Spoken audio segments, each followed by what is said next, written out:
கர்த்தருக்கு ஸ்தோத்திரம். Shall we read from Mark chapter 13 and read verses 33 to 37 again? Mark 13ஆம் அதிகாரம் 33 முதல் 37 வரை உள்ள வசன பகுதிகளை திரும்ப வாசிப்போம். அக்காலத்தை நீங்கள் அறியாதபடியால் எச்சரிக்கையாயிருங்கள், விழித்திருந்து ஜெபம் பண்ணுங்கள். ஒரு மனுஷன் தன் வீட்டை விட்டு புரதேசத்துக்கு பிரயாணம் போக எத்தனிக்கும் போது தன் ஊழியக்காரருக்கு அதிகாரம் கொடுத்து அவனவனுக்கு தன் வேலையையும் நியமித்து விழித்திருக்கும்படிக்கு காவல் காக்கிறவனுக்கு கற்பிப்பான். அப்படியே நீங்களும் விழித்திருங்கள். ஏனெனில் வீட்டெஜமான் சாயங்காலத்திலோ நடுராத்திரியிலோ சேவல் கூவும் நேரத்திலோ காலையிலோ எப்பொழுது வருவான் என்று நீங்கள் அறியீர்கள். நீங்கள் நினையாத வேளையில் அவன் வந்து உங்களை தூங்குகிறவர்களாக கண்டுபிடியாதபடிக்கு விழித்திருங்கள். நான் உங்களுக்கு சொல்லுகிறதை எல்லோருக்கும் சொல்லுகிறேன், விழித்திருங்கள் என்றார். Take ye heed, watch and pray, for ye know not when the time is. For the Son of Man is as man taking a far journey, who left his house and gave authority to his servants, and to every man his work, and commanded the porter to watch. Watch ye therefore, for ye know not when the master of the house cometh, at even, or at midnight, or at the cock crowing, or in the morning, lest coming suddenly he find you sleeping. And what I say unto you, I say unto you all, watch. Praise the Lord. கர்த்தருக்கு ஸ்தோத்திரம். Till yesterday we've been seeing different kinds of signs in nature and what the devil is doing in the world and how the Antichrist plans to take control and so on. நேற்றுக்கு வரைக்கும் இயற்கையில் இருக்கிறதான சம்பவங்கள் அடையாளங்களை குறித்தும் சாத்தான் எவ்விதமாக கிரியைகளை நடப்பிக்கிறான் என்றும் அடுத்து அந்தி கிறிஸ்து இந்த கடைசி நாட்களில் எவ்விதமாக அவனுடைய காரியங்கள் நடந்திருக்கின்றன என்பதை பற்றி இதுவரை நாம் கண்டறிந்திருந்தோம். Today we are going to see what God is doing, has been doing and will be doing on his side. இன்றைக்கு தேவன் தம் பட்சத்தில் எதை செய்திருக்கிறார், செய்து கொண்டிருக்கிறார், இனியும் செய்வார் என்பதை குறித்து நாம் பார்ப்போம். In this verse, if you notice, you see the Son of Man has taken a far journey. He's given authority to his servants and he's given every man his work. இங்கு தேவனுடைய குமாரன் அவர் புரதேசத்துக்கு பிரயாணமாக புறப்பட்டு தன்னுடைய ஊழியக்காரருக்கு அதிகாரம் கொடுத்து அவனவனுக்கு தன் வேலையை நியமித்து சென்றிருக்கிறார் என்று பார்க்கிறோம். So before Jesus left, he is assigned work for every Christian to do. இயேசு தாம் பரம் ஏறுவதற்கு முன்பாக ஒவ்வொரு கிறிஸ்தவனும் செய்ய வேண்டிய வேலையை கொடுத்திருக்கிறார். So every Christian has to find out what work they have to do and accomplish in the last days. ஆகவே ஒவ்வொரு கிறிஸ்தவனும் இந்த கடைசி நாட்களில் எந்த வேலையை தான் செய்ய வேண்டும் என்பதை அவன் கண்டறிந்து நிதானித்திருக்க வேண்டும். So it's not enough for a child of God to come to church and attend the meetings and go. Every child of God has work to do. ஒவ்வொரு தேவனுடைய பிள்ளையும் வந்து சபைக்கு வந்து பங்கு கொண்டு அப்படியே போய்விடுவதல்ல, ஒவ்வொரு தேவனுடைய பிள்ளையும் தான் செய்ய வேண்டிய திட்டமான ஒரு வேலை இருக்கிறது.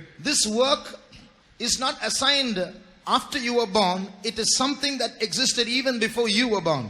இந்த வேலையானது நீங்கள் பிறந்த பிற்பாடுதான் உங்களுக்கு என்று நியமிக்கப்பட்ட ஒன்றல்ல, நீங்கள் வருவதற்கு முன்பாகவே பிறப்பதற்கு முன்பாகவே நியமிக்கப்பட்ட ஒன்றாக இருக்கிறது. And when you have been born with the capabilities to fulfill that work.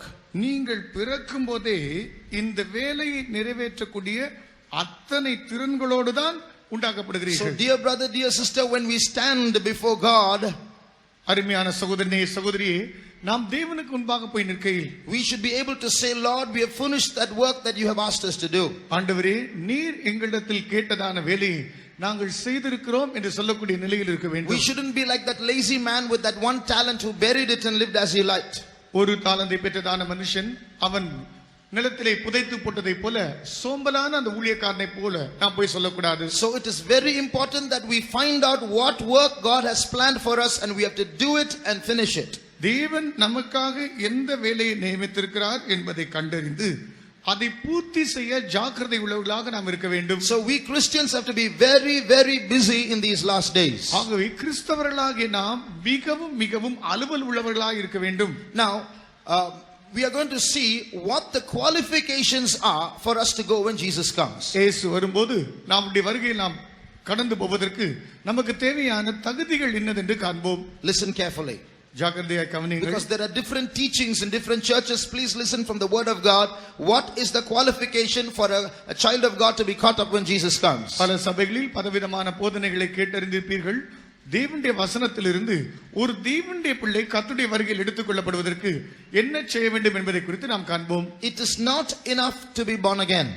மறுபடியும் பிறப்பது மாத்திரம் போதாது. It is not enough to be water baptized. தண்ணீர் ஞானஸ்நானம் பெற்றிருப்பது மாத்திரம் போதாது. It is not enough to be spirit baptized.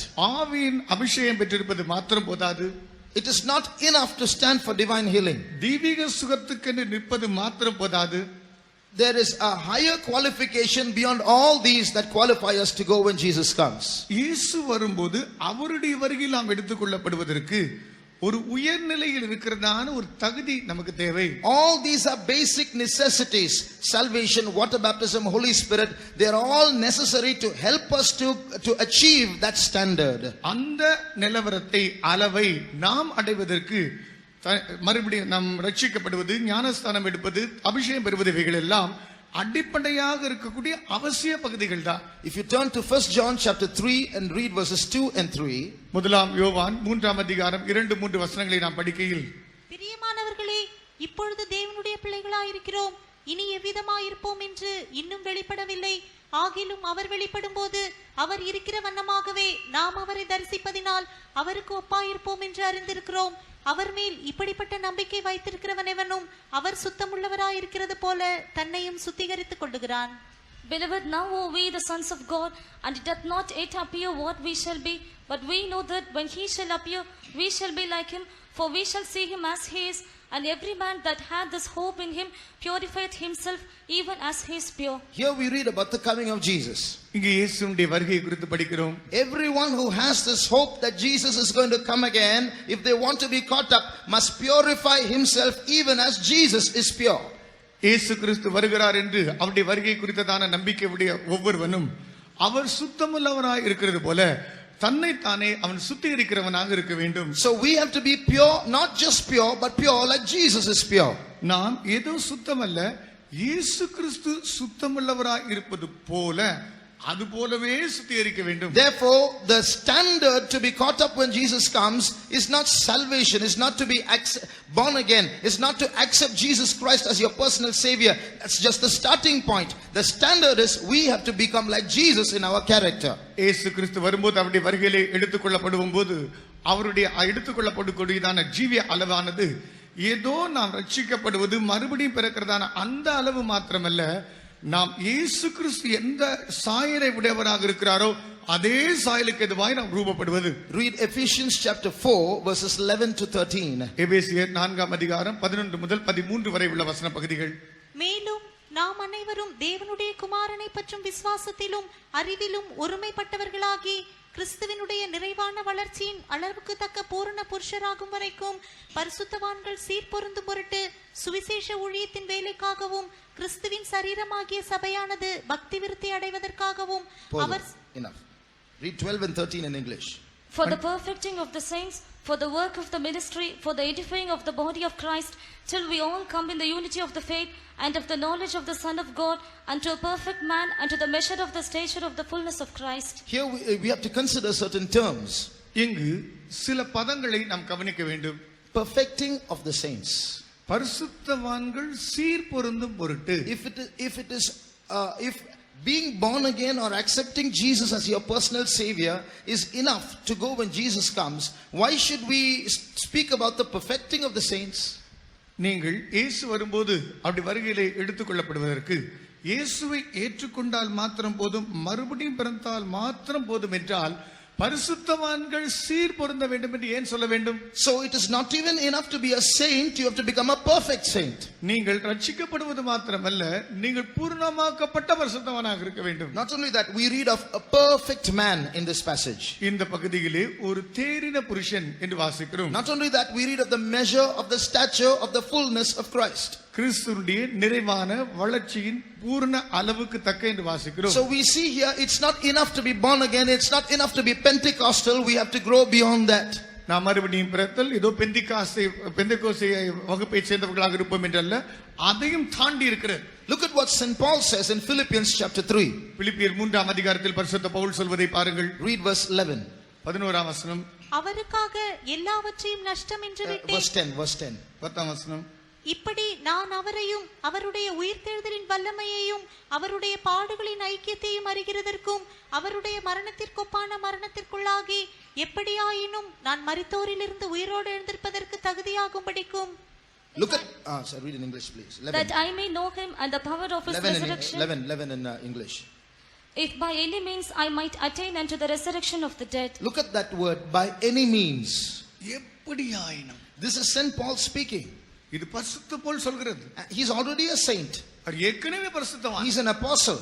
அவர் அப்போஸ்தலன். But he's not satisfied. அதில திருப்தியாக He இருக்கிறது said, இல்லை. by any means I want to attain unto the resurrection of the dead. எப்படியாயிரும் மரித்தோர்களிலிருந்து உயிரோடு இருக்கிற அந்த தன்மையை நான் பெற்றுக்கொள்ளும்படி. So although Saint Paul is an apostle, he's a saint, there's something pushing him further on. பரிசுத்த பவுல் ஏற்கனவே ஒரு பரிசுத்தவனாக இருந்து அப்போஸ்தலனாக இருந்தால் கூட இன்னும் அவரை முன்னேறி செல்ல ஏதோ ஒன்று உந்துகிறது. So just because we are Christians, just because we are Pentecostals, there is no guarantee that we will be caught up when Jesus comes. நாம் பெந்தேகோஸ்தே வகுப்பைச் சேர்ந்தவர்கள் கிறிஸ்தவர்களாக இருப்போம் என்கிறது நிமித்தமாக கர்த்தருடைய வருகையிலே பறந்து போய் விடுவோம் என்பதற்கு எந்த அத்தாட்சியும் இல்லை. We must grow into the character of Christ. கிறிஸ்துவின் சுபாவங்களில் வளர்ந்தேற வேண்டும். Brother, sister, அருமையான சகோதரனே சகோதரியே, how is our character today? இன்றைக்கு நம்முடைய சுபாவம் எப்படி இருக்கிறது? Are we able to love our enemies? நம்முடைய சத்துருக்களை நேசிக்கக்கூடிய இடத்தில் இருக்கிறோமா? Are we able to live a holy life? ஒரு பரிசுத்தமான புனித வாழ்க்கை செய்யக்கூடியவர்களாக Are இருக்கிறோமா? we able to be patient with others? மற்றவர்களோடு பொறுமையை கடைபிடிக்கக்கூடிய இடத்தில் இருக்கிறோமா? Are we able to humble ourselves before others? மற்றவர்களுக்கு முன்பாக நம்மை தாழ்த்தக்கூடிய நிலையில் இருக்கிறோமா? Do we not realize that those raw, unsanctified natures are still ruling in our lives? பரிசுத்தமாக்கப்படாத கச்சாப்பர்கள் போல் இருக்கிறதான் இப்படி காரியங்கள் நம்முடைய ஜீவியத்தை ஆண்டு கொண்டிருக்கிறது என்று நாம் உணரக்கூடியவர்களாக இருக்கிறோமா? The first step to character growth is in answering a question.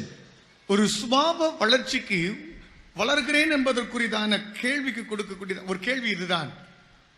If you want to grow in character, you have to give a right answer to this question. நீங்கள் சுபாவங்களில் வளர்ந்திருக்கிறவர்களாக இருப்பீர்கள் என்றால் இந்த வினாவுக்கு சரியான விடை கொடுக்க வேண்டும். If you give the right answer, it means you have taken the first step to grow in character. இதற்கு சரியான பதில் கொடுப்பீர்கள் என்றால் சுபாவத்தில் வளர்வதற்கு சரியான முதல் படியை எடுத்து வைத்தீர்கள். All those who say, I'm not right, put up your hands. நான் சரி இல்லை என்று சொல்லக்கூடியவர்கள் கரங்களை உயர்த்துங்கள். I'm not right. நான் சரியில்லை. I have so many faults and bad natures in me. எனக்குள்ள ஏராளமான கெட்ட சுபாவங்கள் இருக்கிறது. Put up your hands. கரங்களை உயர்த்துங்கள். Please put down your hands. கைகளை கீழே போடுங்கள். This admission that we are not right is the first step to character growth. நான் சரி இல்லை என்று ஒத்துக்கொள்கிற இந்த ஒத்துக்கொள்ளுதலே சுபாவத்தில் வளர்ந்தேறுவதற்கு இருக்க முதல் படி. As long as we keep justifying ourselves and giving excuses and lies for our bad natures, we are never going to grow.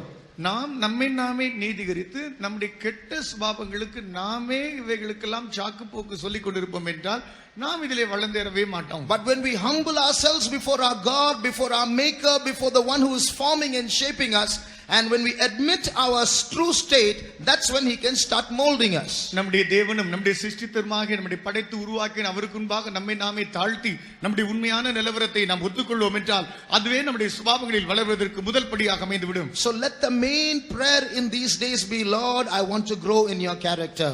இந்த நாட்களில் இருக்கக்கூடிய முக்கிய ஜெபம், ஆண்டவரே உம்முடைய சுபாவங்களில் நான் வளர வேண்டும் என்பதாகவே இருக்கட்டும். Lord, when you come, I want to be just like you. ஆண்டவரே நீர் வரும்போது நீர் இருக்கிற வண்ணமாய் மை தரிசிக்க வேண்டும். One mistake we often make is we compare ourselves with others and we say we are quite all right. நாம் செய்கிற ஒரு தவறு என்னவென்றால் மற்றவர்களோடு நாம் ஒப்பிட்டு பார்த்து மற்றவர்களை விட நாம் நன்றாக இருக்கிறோம் என்று நம்மை நாமே திருப்தியாக வைத்துக் கொள்வதுண்டு. That is a big deception.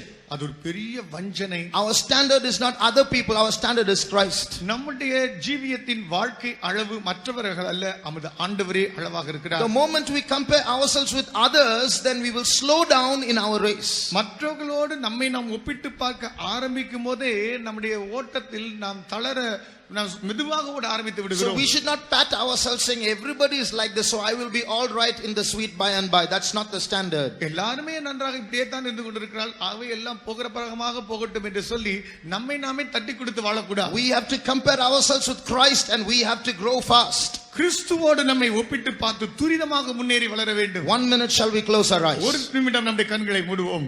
Jesus is able to change us. இயேசு நம்மை மாற்ற வல்லவர். We can do nothing to change our own character. நம்முடைய ஜீவியத்தை மாற்றுவதற்கு நம்மால் ஒன்றும் செய்ய முடியாது. The more we try, the worse we become. அதிகம் நாமே முயற்சிக்க அதிகம் நாமே கேடுகளை சந்திப்போம். The best that we can do is to admit our true fallen state and surrender to Christ our maker. நம்முடைய உண்மையான விழுந்து போனதான நிலவரத்தை ஒத்துக்கொண்டு நம்முடைய இரட்சகரும் ஆண்டவருமாகிய அவரிடத்தில் ஒப்புக் கொடுப்பதே சாலச் சிறந்த வாழ்வு. Right now as God is in this place, இப்பொழுதே தேவன் இந்த இடத்தில் இருக்கிறார். in the presence of God, தேவனுடைய சமூகத்திலே those who can say, I surrender Lord to grow into your character. ஆண்டவரே உம்முடைய சுபாவத்திலே வளர்வதற்கு என்னை ஒப்புக் கொடுக்கிறேன் என்று சொல்லக்கூடியவர்கள். Let us lift up our right hand. நம்முடைய வலது கரத்தை உயர்த்தி பிடிப்போம். You know, when we lift up our hands like this, இப்படி நம்முடைய கரங்களை உயர்த்தும் போது this is not just some kind of a superficial action. ஏதோ மேற்பூச்சான வெளிப்பிரகாரமான ஒரு அடையாளம் அல்ல இது. When we lift up our hands, our names are being registered in heaven. நாம் இப்படி கரங்களை உயர்த்தி பிடிக்கும் போதே இதோ நம்முடைய பெயர்கள் பரலோகத்திலே எழுதப்பட்டு கொண்டே வருகிறது. Our names are being written in heaven. நம்முடைய பெயர்கள் எல்லாம் பரலோகத்தில் எழுதப்படுகின்றன. Action is going to be taken. நம்முடைய செய்து காட்டுகிற இந்த சைகைகள் எல்லாம் எடுக்கப்படுகிறது. As you have lifted up your hands, God is going to come down to transform our character. கரங்களை உயர்த்தி கொண்டிருக்கிற இந்த நிலவரத்திலே உன் சுபாவங்களை மாற்றி அமைக்க ஆண்டவரே இதோ இறங்கி வந்திருக்கிறார். By the grace of God, when he appears, those who have surrendered are going to become like him. தேவனுடைய கிருபையால் இவ்விதமாய் ஒப்புக் கொடுக்கிறவர்கள் அவர் வரும்போது அவருடைய வருகையிலே எடுத்துக்கொள்ளப்படுவார்கள். Hallelujah. Hallelujah. Now I would like to go back and look into another sign that shows that Jesus is coming very, very soon. இயேசு சீக்கிரம் வருகிறார் என்பதை சுட்டி காண்பிப்பதற்கு மற்றொரு அடையாளத்தை நான் மேற்கோள் பண்ணும்படியாய் வாஞ்சிக்கிறேன். You look at a map on the chart behind us. எங்களுக்கு பின்பாக ஒரு வரைபடம் இருக்கிறது. You can see there are 3 continents in this place. இந்த இடத்தில் 3 கண்டங்கள் இருப்பதை பார்க்கலாம். India is here on the right hand side bottom. India எங்களுடைய வலதுகை பக்கமாக கீழ் பகுதியில் இருக்கிறது. And this is Asia, this entire stretch, China, Kazakhstan, Iran, Saudi Arabia, this is all Asia. China, Kazakhstan, இப்படிப்பட்ட ஈரான்ங்கிறதான இடத்துல இருக்கிறதெல்லாம் ஏசியாவை சேர்ந்தது. First of all, I'm going to show you I'm going to show you Israel. நான் உங்களுக்கு இஸ்ரவேல் ராஜ்யத்தை காட்ட போகிறேன். Look at all these countries are huge countries. India, China, Kazakhstan, Iran, Saudi Arabia, Egypt, Sudan, all big countries. இந்த India, சீனா, Iran இப்படிப்பட்ட நாடுகள் எல்லாம் பெரிய நாடுகள்.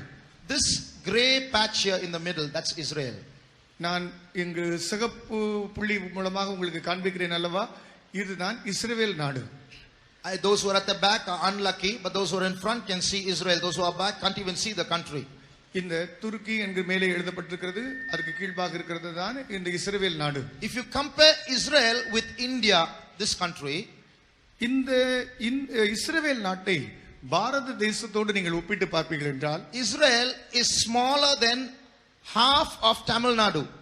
தமிழகத்தினுடைய பாதி தமிழகத்தை எடுப்போம் என்றால் அதிலும் சின்னதுதான் இஸ்ரவேல் நாடு. So Israel is such a small country.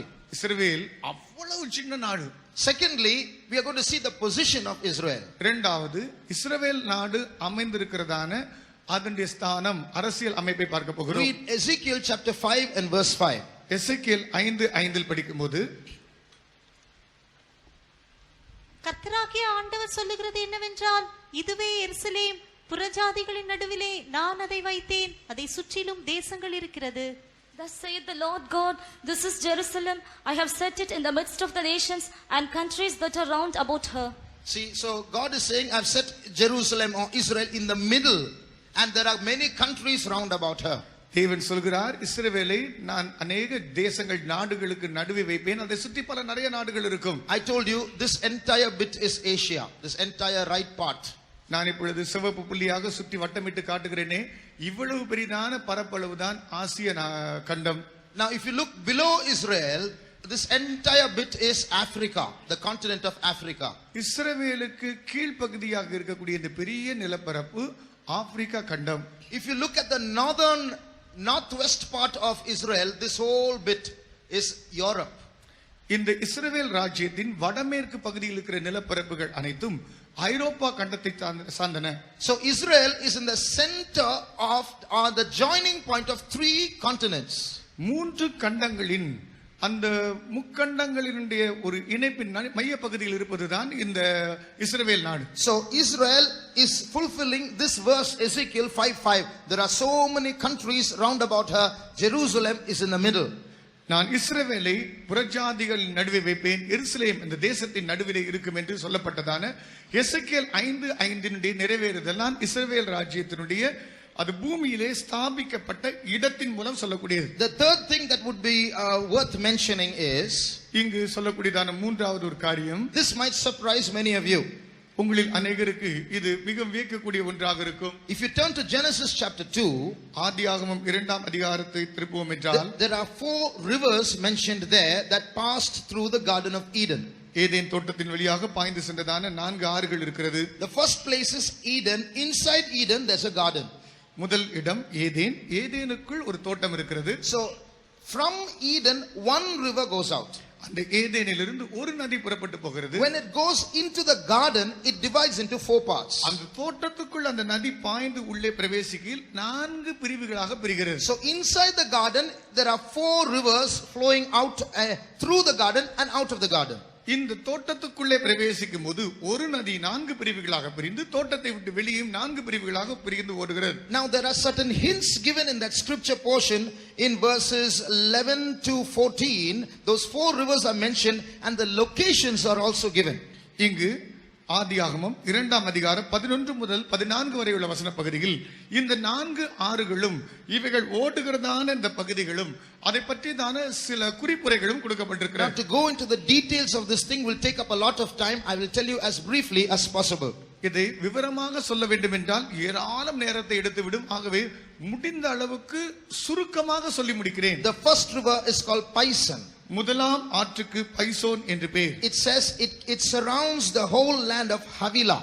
Avila தேசம் முழுவதும் சுற்றி ஓடும். Havilah is in Saudi Arabia. Avila என்பது நான் இப்பொழுது சிவப்பு புள்ளி இட்டு காட்டுகிறேனே இந்த சவுதி அரேபியா தேச பகுதியில். If you can see the red dot, that place which I'm pointing out, that's where Havilah is, and that's where the first river Pison is. சிவப்பு புள்ளி வட்டமிட்டு காட்டுகிறேனே இந்த இடத்தில் தான் ஆவிலா நதி ஆறு பாய்ந்து ஓடுகிறது. Now the second river, இரண்டாம் ஆறு is Gihon, கீகோன், and it is compassing the whole land of Ethiopia. இது எத்தியோப்பியா தேசம் முழுவதும் சுற்றி ஓடும். Now if you look at the map, Ethiopia is down here. நீங்க இந்த வரைபடத்தை பார்த்தால் கீழே இந்த எத்தியோப்பியா இருக்கிறது. But this is modern Ethiopia, not the old Ethiopia. இது பூர்வத்தில் இருந்த அந்த எத்தியோப்பியா நாடல்ல, இது தற்காலிக புதிய Ethiopia. The old Ethiopia was called Cush. பழைய பூர்வத்தில் இருந்த எத்தியோப்பியா கூஸ் நாடு என்று அழைக்கப்படுகிறது. It was in this place in the northern part of Egypt. நான் காட்டுகிறேனே இந்த சிவப்பு புள்ளியிட்டு இந்த பச்சையாக இருக்கிறதான எகிப்து என்கிற இந்த ராஜ்யத்தின் வடபுறத்தில் இருக்கிறது. So that is where the second river is. இந்த இடத்தில் தான் இரண்டாம் ஆறு இருக்கிறது. The third river, மூன்றாம் ஆறு, is called Hiddekel. அது இதக்கேல். Hiddekel is another name for the modern river Tigris. இந்த இதக்கேல் ஆற்றுக்கு Tigris. டைகர்ஸ் என்கிறதான நவீனத்தில் ஒரு பேர் இருக்கிறது. It's in the east of Assyria. இது அசூரியாவுக்கு கிழக்கே ஓடும். And the fourth river is Euphrates. நாலாம் ஆற்றுக்கு ஐப்ராத் என்று பெயர். Both these rivers are in Iraq. இந்த இரண்டு நதிகளும் ஈராக் பகுதியில் இருக்கிறது. So one will be here, the other will be here. ஒன்று இந்த இடத்திலும் மற்றது இந்த இடத்திலும் நான் சிவப்பு புள்ளி வைத்து காட்டுகிற இந்த இரண்டு இடங்கள். Here are 4 different regions where the 4 rivers are there. இப்பொழுது இந்த 4 ஆறுகளும் 4 வித்தியாசமான இடத்துக்குள் போகிறது. So you can draw a kind of a rectangle from joining those 4 rivers. இந்த 4 ஆறுகளையும் நீங்கள் சேர்ப்பீர்கள் என்றால் ஒரு முக்கோண வடிவாக அமைந்துவிடும். Rectangle, ஸ்கொயர் ரெக்டாங்கிள் சதுரமாக அமைந்துவிடும், செவ்வகமாக அமைந்துவிடும். So when you look at that rectangle, இங்க இருக்கிறதான செவ்வகத்தை பார்த்தால் what does it mean? அது அர்த்தம் என்ன? The Garden of Eden was spanning that entire stretch. இந்த ஏதேன் தோட்டம் இந்த முழு பகுதியின் பரப்பளவை உள் அடக்கியது. When you and I speak of a garden, we think it's a small thing, isn't it? நானும் நீங்களும் தோட்டம்னு சொன்னா ஒரு சின்ன பரப்பளவு தான் மைண்டுக்குள்ள வரும். But this garden was about 2200 square kilometers. இந்த தோட்டமானது 2200 ஸ்கொயர் கிலோமீட்டர் அளவுள்ளது. So, and if you see, the beautiful thing about this is today's Jerusalem is right in that spot inside. இன்றைக்கு அழகான ஒரு காரியம் என்ன தெரியுமா? இந்த தோட்டத்தில் நடுவில் தான் எருசலேம் இருக்கிறது. So we wonder why God did not choose Iraq or Babylon or Japan or India. Why did he choose Jerusalem? தேவன் ஜப்பானையோ அல்லது ஈரானையோ இப்படிப்பட்ட நாடுகளையோ செலக்ட் பண்ணாமல் ஏன் தேவன் எருசலேமை தான் தேர்ந்தெடுத்தார்? Why did God take Abraham to Canaan of all the lands? தேவன் ஏன் கானானுக்கு எல்லா தேசத்தை விட்டு புறப்பட்டு போக பண்ணினார்? Why did God choose Jerusalem as his habitation to put his temple there? ஏன் தேவன் எருசலேமை தன்னுடைய வாசஸ்தலத்தை உண்டாக்கும்படி அந்த இடத்தில் நியமித்தார்? The secret is the Garden of Eden was there in the beginning and God wanted to bring man back there. ஏனென்றால் ஆதியிலே Eden தோட்டமானது அங்கே இருந்து மனிதனை தேவன் அந்த இடத்துக்கு கொண்டு வர வேண்டும் என்று வாஞ்சிக்கிறார். So if you look at the temple, the veil of the temple, இன்றைக்கு அந்த தேவாலயம் கட்டப்படுகிற நிலையை குறித்து பார்க்கையில் there were cherubim there. அங்கு கேருபீன்கள் இருக்கிறார். Cherubim were drawn on the veil. அங்கு கேருபீன்கள் அந்த திரைச்சீலையிலே So வரையப்பட்டிருக்கிறது. the cherubim in the veil were telling the Israelites, you can't go beyond this. இந்த கேருபீன்கள் அந்த திரையிலே இருந்து இஸ்ரவேலர்களை பார்த்து நீ இதற்கு பின்னே போக முடியாது என்று சொல்லிக்கொண்டே இருக்கிறார். Just like the cherubim kept the way of the tree of life in the Garden of Eden. இந்த ஏதேன் தோட்டத்திலே மனுஷன் இனியும் ஜீவ விருட்சத்தின் கனியை வசிக்காதபடிக்கு அங்கு இந்த கேருபீன்கள் வைக்கப்பட்டது போல In the same way now these cherubim on the veil are saying you can't go beyond this. இதே போலத்தான் இப்பொழுது திரைச்சீலையிலே இந்த கேருபீன்கள் இருந்து இதற்குள்ளாக நீ போக முடியாது என்று சொல்கிறார். But when Jesus came, ஆனால் இயேசு வந்தபோது he tore the veil.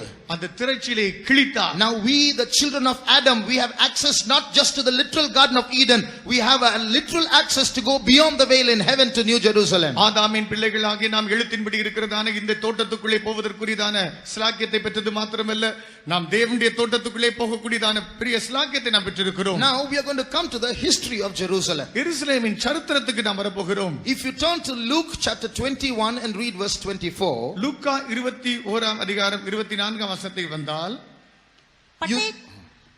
Read please. பட்டயக்கருக்கினாலே விழுவார்கள், சகல புறஜாதிகளுக்குள்ளும் சிறைப்பட்டு போவார்கள். புறஜாதியாரின் காலம் நிறைவேறும் வரைக்கும் எருசலேம் புறஜாதியாரால் மிதிக்கப்படும்.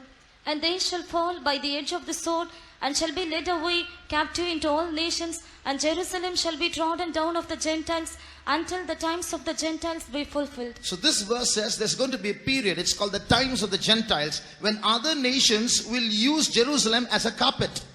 இங்கு புறஜாதியாரின் காலம் என்று இருக்கிறது. இந்த அர்த்தம் மற்ற தேசத்தைச் சேர்ந்தவர்கள் இந்த எருசலேமை ஒரு கால் மிதியடி போல இருந்து We உபயோகப்படுத்துவார்கள். see shortly after Jesus' time, Israelites lost Jerusalem.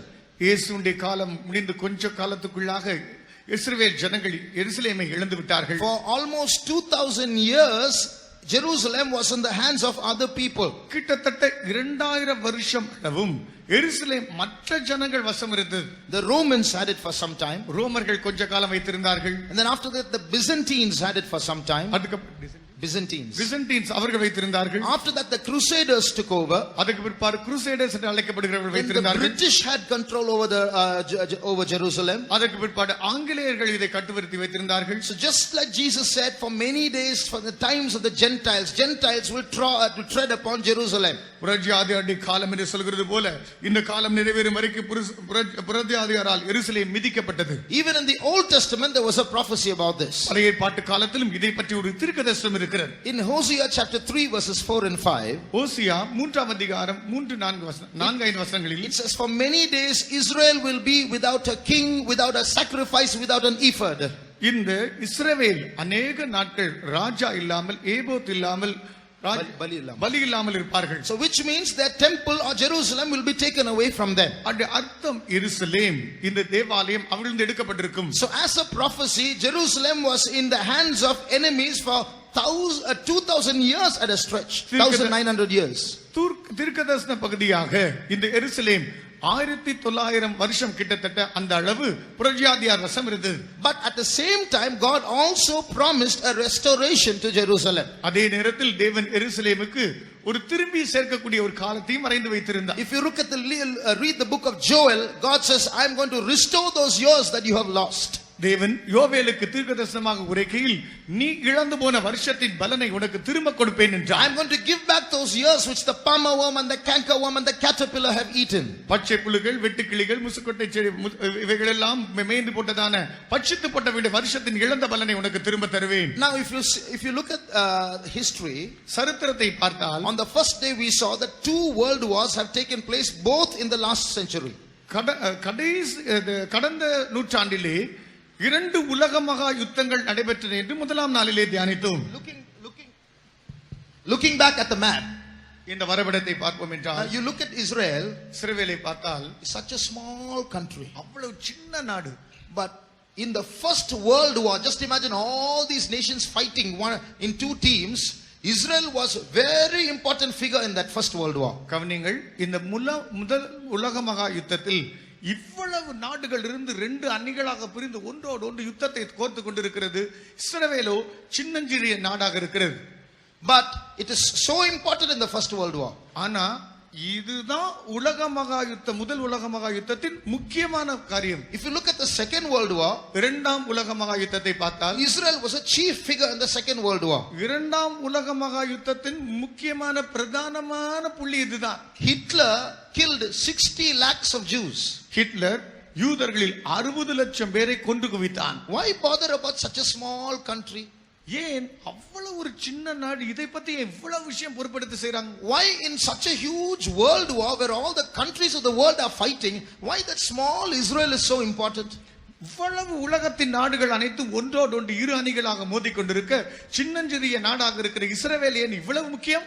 This is again a prophecy in the Bible. மறுபடியும் இதுவும் வேதாகமத்திலிருந்து ஒரு தீர்க்கதரிசனம் நிறைவேறுதல். Read Zechariah chapter 12 and read verse 3.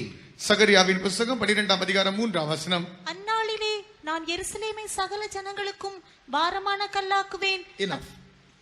And in that day will I make Jerusalem a burdensome stone for all people. So this is a prophecy about the last days. கடைசி நாட்களை குறித்திருக்க தீர்க்கதரிசனம் இது. I am going to make Jerusalem a big pain in the neck of every country around it. இதை சுற்றி இருக்கிறதான எல்லா நாடுகள் மத்தியின் அவர்களுடைய கழுத்திலே ஒரு வேதனை உண்டாக்கக்கூடிய நுகத்தை போல இந்த எருசலேமை மாற்றுவேன். Now what pain can such a small country cause all these other countries? இந்த எல்லா நாடுகள் மத்தியில் இந்த சின்னஞ்சிறிய நாடாக இருந்தாலும் இவைகள் செலுத்தக்கூடியதான வேதனை தான் என்ன? Let Israel talk what they like, let them do what they like. It's not going to affect anyone, isn't it? இஸ்ரவேல் அது தான் இஷ்டப்படி பேசட்டும், இஷ்டப்படி செய்யட்டும், அது மற்றவர்களை ஒரு காலம் பாதித்து விடாதே. 2 world wars are already over. 2 உலகமாக யுத்தங்கள் ஏற்கனவே நடந்து முடிந்தன. Now the world is waiting for a 3rd world war. It can start anytime. இப்பொழுது உலகம் 3ஆம் உலக மகா யுத்தம் வர காத்திருக்கிறது. எப்பொழுது வேண்டுமானாலும் அது ஆரம்பிக்கலாம். The whole reason is 2 chief enemies. 2 பிரதானமான சத்துருக்கள் இருக்கிறார்கள், அதுதான் காரணம். 2 countries are now enemies with each other. இந்த 2 நாடுகள் ஒன்றோடு ஒன்று சத்ருவத்துவம் கொள்கிறது. And one country is Israel, the other country is Iran. ஒரு நாடு இஸ்ரவேல், மற்றது Iran. The president of Iran few years ago said Israel must be wiped out from the map. Iran தேசத்தினுடைய ஜனாதிபதி இவ்விதமாக சில ஆண்டுகளுக்கு முன்பாக சொன்னார், ஈரான் இந்த இஸ்ரவேல் இந்த உலகளாவிய இந்த தேச வரைபடத்திலிருந்து துடைத்தெறியப்பட வேண்டும். So today Iran and Israel are enemies. இப்பொழுது இன்றைக்கு ஈரானும் இஸ்ரவேலும் சத்துருக்கள். Iran and Russia are allies.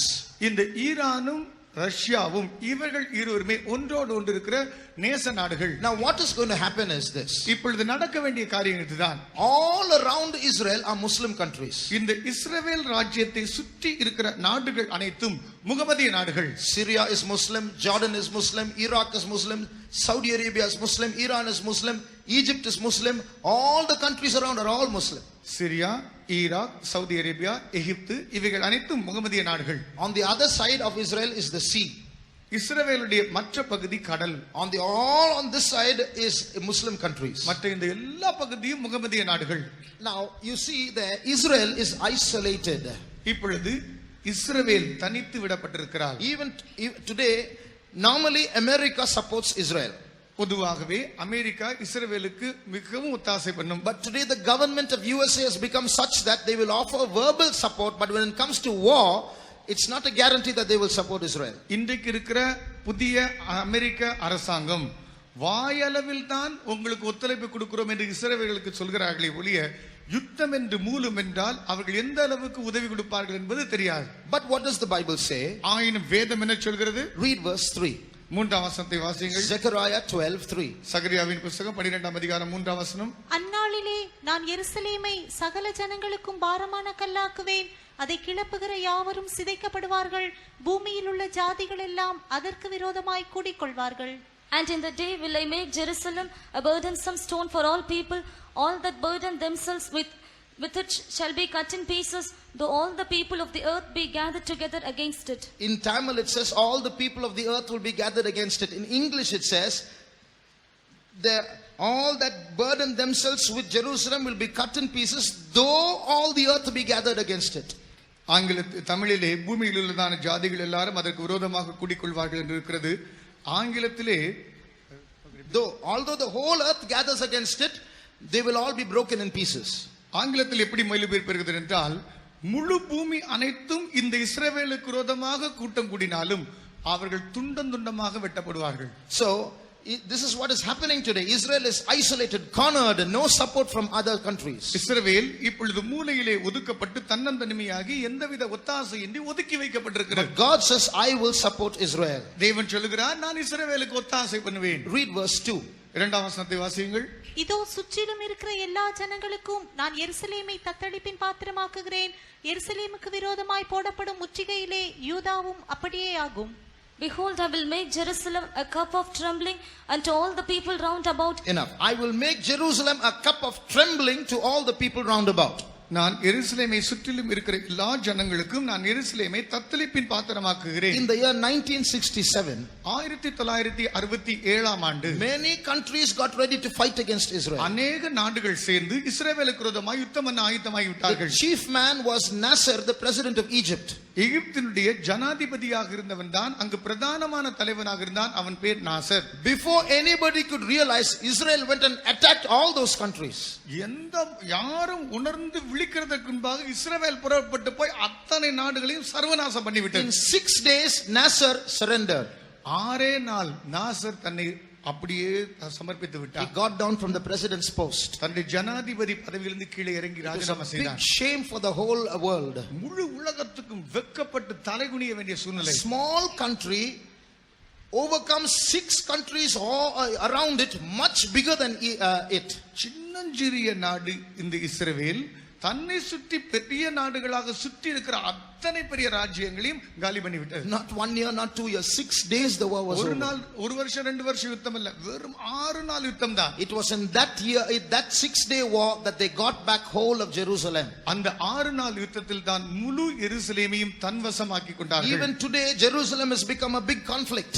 இன்றைக்கும் கூட இஸ்ரவேல் பெரிய ஒரு பிரச்சனைக்குரிய இடமாக இருக்கிறது. Today Israel says Jerusalem is our capital. இன்றைக்கு இஸ்ரவேலர்கள் சொல்கிறார்கள் எருசலேம் எங்கள் தலைநகரம். But the UNO says no, that's under case, that's under conflict, so that's not your capital. Tel Aviv is your capital. ஆனால் ஐக்கிய நாடுகள் UNO சொல்கிறது இஸ்ரவேலே அது உன்னுடைய தலைநகரம் அல்ல, அது இன்றைக்கும் குழப்பத்துக்குள் வழக்குக்குள் இன்னும் முடியாமல் இருக்கிறது, உனக்கு டெல் அவீவ் தான் உன்னுடைய தலைநகரம் என்று சொல்கிறார்கள். So today even Jerusalem is in a big conflict. இன்றைக்கும் எருசலேம் ஒரு பெரிய தொந்தரவுக்குள் இருக்கிறது. That's why God says I'm going to make Jerusalem a cup of trembling for the whole world. அதைத்தான் ஆண்டவர் சொல்கிறார், நான் எல்லா ஜனங்களுக்கும் ஜாதிகளுக்கும் எருசலேமை தத்தளிப்பின் பாத்திரமாக்குகிறேன். In the last days Jerusalem is going to become a big problem for everyone. கடைசி நாட்களில் ஒவ்வொருவருக்கும் எருசலேம் ஒரு பெரிய பிரச்சனையாய் முடியும். Now we will come back to this picture a little later. இந்த சித்திரத்துக்கு, இந்த காட்சிக்கு நாம் பின்னே வருவோம். Before that I would like to show another sign about the last days. இதற்கு முன்பாக கடைசி காலங்கள் என்று சொல்வதற்கு நான் மற்றொரு அடையாளத்தை காட்ட வாஞ்சிக்கிறேன். Matthew chapter 24 and verse 14. மத்தேயு 24ஆம் அதிகாரம் 14ஆம் வசனம். ராஜ்யத்தினுடைய இந்த சுவிசேஷம் பூலோகம் எங்கும் உள்ள சகல ஜாதிகளுக்கும் சாட்சியாக பிரசங்கிக்கப்படும், அப்போது முடிவு வரும். And this gospel of the kingdom shall be preached in all the world for a witness unto all nations, and then shall come the end come. So there are some good things about this verse, and there are some things to pray for also. இதில் இந்த வசனத்தில் சில நல்ல காரியங்கள் இருக்கிறது, அதே நேரத்தில் மற்ற பகுதிகளும் தங்கி இருக்கிறது. This verse is being fulfilled today more than ever before. இந்த வசனமானது முந்தின கால கட்டத்தை காட்டிலும் மிகவும் நிஜமாய் அதிக துரிதமாக நிறைவேறி வருகிறது. Today the gospel is being spread in all parts of the world. இன்றைக்கு சுவிசேஷமானது முழு உலகத்திலும் பரவிக்கொண்டே வருகிறது. In China, in one day, about 20,000 people are being saved. சீன தேசத்திலே ஒரே நாளில் 20,000 பேர் ரட்சிக்கப்பட்டுக் கொண்டே வருகிறார்கள். In India, in one day, 30,000 people are being saved. இந்தியாவில் ஒரே நாளில் 30,000 பேர் So ரட்சிக்கப்படுகிறார்கள். in this way, in many countries, revivals have started. People are accepting Jesus. இப்படிப்பட்டதான தரப்புகளில் அநேக நாடுகளிலே எழுப்புதல் உண்டாகி ஜனங்கள் இயேசுவை ஏற்றுக்கொள்கிறார்கள். In some Islamic countries, people are seeing dreams and getting saved. முகமதிய நாடுகளில் அங்கிருக்கிறதான ஜனங்கள் சொப்பனங்களை கனவுகளை கண்டு அவர்கள் ரட்சிக்கப்படுகிறார்கள். Evangelists are not able to reach out to those people, so God is directly visiting them in dreams and they are being saved and accepting Jesus. அப்படிப்பட்ட நாடுகளுக்கு சுவிசேஷகர்கள் மிஷனரிமார்கள் உள்ளே ஊடுருவி பாய முடியாத அந்த தேசத்தில் தேவன் நேரடியாக தலையிட்டு சொப்பனங்கள் தரிசனங்களை கொடுத்து ஜனத்தை ரட்சிக்கிறார். Recently we met a man who was doing this evangelistic work in those countries. அப்படிப்பட்ட நாடுகளில் சுவிசேஷம் செய்கிறதான ஊழியம் செய்கிறதான ஒரு மனுஷனை நாங்கள் அண்மையில் கண்டோம். So we asked him, how are you do it, because if you get caught you're going to be in trouble, isn't it? நீங்கள் எப்படி அங்க ஊழியம் செய்கிறீர்கள்? நீங்கள் போய் அங்க ஊழியம் செய்தால் பிடிபடுவீர்களே, உங்களுக்கு குழப்பமாய் விடுமே என்று கேட்டோம். So he said we do it in two methods. அவர் சொன்னார் நாங்கள் இரண்டு வழிகளில் அதை செய்கிறோம். The first method is not in the topic, so I won't mention it now. The second method, நான் முதல் பகுதியை நான் சொல்ல போகிறதில்லை, இரண்டாம் பகுதியை நான் சொல்கிறேன். this evangelist said, this missionary said, he would just take a taxi and go to a certain place in that country.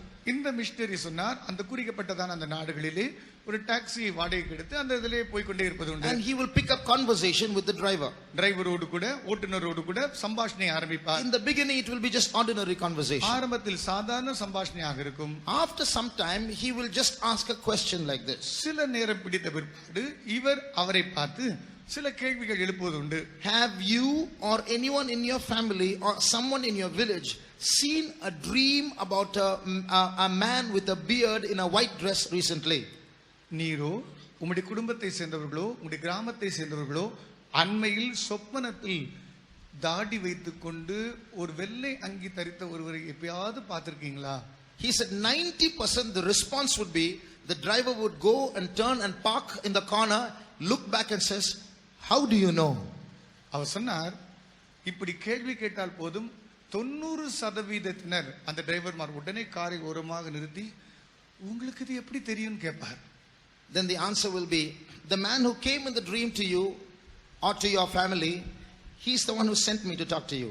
இவர் உடனே இப்படி ஆரம்பிப்பார், உன்னிடத்தில் கனவாக நீ பார்த்தீரல்லவா அந்த மனுஷன் தான் உன்னிடத்தில் இதை பேசும்படி என்னை அனுப்பினார். So then they're ready to listen. உடனே கேட்க ஆயத்தமாகி விடுவார்கள். Like that many people are accepting Jesus. இப்படி அநேகர் இயேசுவை ஏற்றுக்கொள்கிறார்கள். So this is the time when the gospel is being preached all over the world. சுவிசேஷம் முழு பூமி அனைத்துக்கும் பிரசங்கிக்கப்படக்கூடியதான வேலை இப்படி இருக்கிறது. In the Bible we read about two kinds of rains. வேதத்தில் இரண்டு விதமான சொப்பனங்களை rains மலைகளை பார்க்கிறோம். One is the former rain, the other is the latter rain. ஒன்று முன்மாறி இன்னொன்று பின்மாறி. But Joel makes a prophecy which cannot happen in real life. யோவேல் ஒரு தீர்க்கதரிசனம் உரைக்கிறார், ஆனால் நடைமுறை வாழ்க்கையில் அப்படி நடக்காத ஒவ்வாதிருக்கிற ஒரு தீர்க்கதரிசனம். Joel chapter 2 and verse 23. யோவேல் 2ஆம் அதிகாரம் 23ஆம் வசனம். சீயோன் குமாரரே, உங்கள் தேவனாகிய கர்த்தருக்குள் மகிழ்ந்து களி கூறுங்கள். அவர் தக்கபடி உங்களுக்கு முன்மாரியை கொடுத்து உங்களுக்கு முன்மாரியையும் பின்மாரியையும் ஏற்கனவே வர்ஷிக்க பண்ணுவார். Be glad then, ye children of Zion, and rejoice in the Lord your God, for he hath given you the former rain moderately, and he will cause to come down for you the former rain and the latter rain in the first month. In reality, the former rain and the latter rain have to have a time span in between. நிஜ வாழ்க்கையில் முன்மாறி பின்மாறி என்று சொல்லும்போது அது ஒரு இடைவேளை விட்டுதான் அது பெய்யக்கூடிய ஒன்றாக அமைய முடியும்.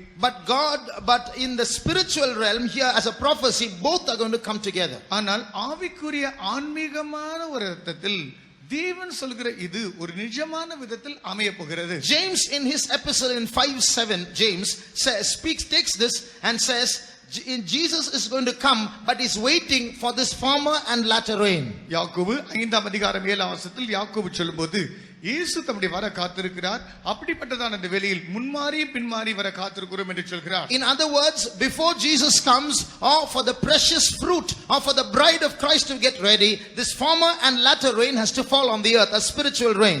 மறுவார்த்தையில் சொல்ல வேண்டும் என்றால் கிறிஸ்து வருவதற்கு முன்பாக விலையேறப்பட்டதான பலனானது உண்டாகும்படி இவைகளுக்காக முன்மாரியும் பின்மாரியும் இவைகள் ஆயத்தப்படுவதற்கு பெய்ய வேண்டிய அவசியமாக So இருக்கிறது. what is this former and latter rain? இப்பொழுது முன்மாரியும் பின்மாரியும் என்று சொல்லும்போது இது என்ன? Former rain shows a rain, a spiritual revival that will come upon the world so that many people are going to come and accept Jesus. முன்மாரி என்று சொல்லும்போது அநேகர் வந்து இயேசுவை ஏற்றுக்கொள்ளக்கூடிய அளவுக்கு ஒரு எழுப்புதலாக உண்டாகக்கூடிய மழையாக இருக்கிறது. That's when the seed is sown. அப்பொழுதுதான் விதை விதைக்கப்பட்டது. So that means many are going to have the seed of Christ sown in their hearts. அதில் அநேகர் கிறிஸ்துவின் விதையை தங்களுடைய இதயத்துக்குள் உள்ளத்திலே விளைக்கப்பட்டவர்களாக இருப்பார்கள். That's already happening. அது ஏற்கனவே நடந்து விட்டது. But there is another rain that is coming. ஆனாலும் இன்னொரு மழை வருகிறது. Along with this former rain, a latter rain is going to come. இந்த முன்மாரியோடு பின்மாரியும் சேர்ந்து வருகிறது. The latter rain comes during harvest time. இந்த பின்மாரி அறுப்பின் காலத்தில் தான் வரும். In the same way, this latter rain is going to come to perfect the church. இந்த பின்மாரியானது சபையை பூர்ணப்படுத்த வருகிறது. Now we are about say 1500 or 2000 of us here. இங்க நமக்கு கிட்டத்தட்ட 1500 இருந்து 2000 பேர் கூடி இருக்கிறோம். Some of you would have accepted the Lord as your savior maybe last month. உங்களில் சிலர் கடந்த மாதம் தான் இயேசுவை இரட்சகராக ஏற்றுக்கொள்ளக்கூடும். Some of you are 50 years old in Christian experience. உங்களில் சிலர் கிறிஸ்தவ அனுபவத்திலே 50 ஆண்டுகள் நிறைவு பெற்றிருக்கக்கூடும். When Jesus comes, இயேசு வரும்போது all have to be perfect just like Jesus all together. எல்லாரும் இயேசுவை போல பூர்ணமான அந்த அளவில் ஒரே சமநிலை அடைய வேண்டும். So how can a 1 month Christian and a 50-year-old Christian be perfect together? எப்படி ஒரு மாத கிறிஸ்தவனும் 50 வருஷ கிறிஸ்தவனும் ஒரே நிலையை அடைந்து பூர்ணத்தின் நிலையில் எட்டினவர்களாக இருக்க முடியும்? For that we need a spiritual rain. அதுக்கு ஒரு ஆவிக்குரிய ஒரு ஆன்மீக மழை தேவை. And the Bible says that rain is going to come. வேதம் சொல்லுகிறது அந்த மழை வரப்போகிறது. Now Joel prophesies in 2:17 about such a rain. யோவேல் 2ஆம் அதிகாரம் 17ஆம் வசனத்தில் அப்படிப்பட்ட மழையை குறித்து 2:28 sorry. 2:28 அப்படிப்பட்ட மழையை குறித்து அவர் தீர்க்கதரிசனம் உரைக்கிறார். அதற்கு பின்பு நான் மாம்சமான யாவர் மேலும் என் ஆவியை ஊற்றுவேன். அப்பொழுது உங்கள் குமாரரும் உங்கள் குமாரத்திகளும் தீர்க்க தரிசனம் சொல்லுவார்கள். உங்கள் மூப்பர் சொப்பனங்களையும் உங்கள் வாலிபர் தரிசனங்களையும் காண்பார்கள். And it shall come to pass afterward that I will pour out my spirit upon all flesh, and your sons and your daughters shall prophesy, your old men shall dream dreams, your young men shall see visions. Now this prophecy has two meanings. இந்த தீர்க்கதரிசனத்துக்கு இரண்டு அர்த்தங்கள் இருக்கிறது. The first meaning was quoted by applied when this verse was quoted by Peter on the day of Pentecost. Pentecost என்கிற நாள் வந்தபோது பேதுருவால் இந்த வார்த்தைகள் எடுத்து உரைக்கப்பட்ட அந்த வேளையிலே இந்த வசனத்தின் முதல் நிறைவேறுதல் உண்டாயிற்று. In Acts chapter 2 verse 17, Peter says this anointing or outpouring of the Holy Spirit on the day of Pentecost, this initial anointing is the fulfillment of the prophet Joel. அப்போஸ்தலர் நடபடிகள் 2ஆம் அதிகாரத்திலே பரிசுத்த பேதுரு இந்த அபிஷேகமானது பெந்தேகோஸ்தே என்கிறதான நாளில் ஊற்றப்பட்ட போது இந்த முன்மாரியானது இவ்விதமாக யோவேலில் உரைக்கப்பட்ட அந்த வசனத்தின் தீர்க்கதரிசனத்தின் நிறைவேறுதல் என்று குறித்து பேசுகிறார். So when that rain came down on the day of Pentecost, 3000 took baptism. Pentecost என்கிற அந்த நாளில் அந்த மழை வருஷிக்கப்பட்ட போது 3000 பேர் ஞானஸ்நானம் எடுத்தார்கள். Churches started getting formed everywhere. சபை எங்கு பார்த்தாலும் உருவாக்கப்பட்டது. So in this application of the prophecy, it's the former rain coming down. இந்த தீர்க்கதரிசனத்தின் நிறைவேறுதலாகத்தான் முன்மாரியாக இது வருகிறது. Those churches were being formed. சபைகள் ஸ்தாபிக்கப்பட்டன. But when Joel himself uses this word, யோவேலை இந்த வசனத்தை இப்படி உபயோகப்படுத்துகிறார். he is speaking about first in Joel chapter 2 about the restoration of Israel. இஸ்ரவேலுடைய திரும்பி சேர்க்கப்படக்கூடியதான காலத்தை குறித்து பேசுகிறார். Read verse 25. 25ஆம் வசனம். நான் உங்களிடத்தில் அனுப்பின என் பெரிய சேனையாக வெட்டுக்கிளிகளும் பச்சை கிளிகளும் முசுக்கட்டை பூச்சிகளும் பச்சை புழுக்களும் பட்சித்த வருஷங்களின் விளைவை உங்களுக்கு திரும்ப அளிப்பேன். And I will restore to you the years that the locust hath eaten, the cankerworm and the caterpillar and the palmer worm, my great army which I sent among you. So here we see a restoration is taking place. இங்கு ஒரு திரும்பி சேர்க்கப்படுதல் இருக்கிறது. Jerusalem, you have suffered a lot of loss because enemies came and pounced on you. எருசலேமே, நீ எத்தனையோ சத்துருக்கள் உன்மேல் மிதித்து போட்டார்கள், ஆனால் ரொம்ப நீ கஷ்டப்பட்டு விட்டாய். Those enemies ate up lot of your increase. உன்னுடைய எல்லா விளைவின் பலன்களையும் அவர்கள் ஏராளமானதை பட்சித்து போட்டார்கள். But I'm going to restore all that you have lost. ஆனாலும் நீ இழந்து போன அனைத்தையும் நான் திரும்ப சேர்க்க போகிறேன். Then in verse 28 he says, 28ஆம் வசனத்தில் அவர் சொல்கிறார். read verse 28. 28ஆம் வசனம். அதற்கு பின்பு in Acts chapter 2 that word is not there, afterward. அப்போஸ்தலர் நடபடிகள் 2ஆம் அதிகாரத்தில் அதற்கு பின்பு என்கிற அந்த வார்த்தை இல்லை. But here it says afterward. இங்கு அதற்கு பின்பு என்ற வார்த்தை இருக்கிறது. Afterward means after what? அதற்கு பின்பு என்றால் அதற்கு பின்பு எதற்கு பின்பு? After the restoration. இந்த திரும்பி சேர்க்கப்பட்டதற்கு பின்பு.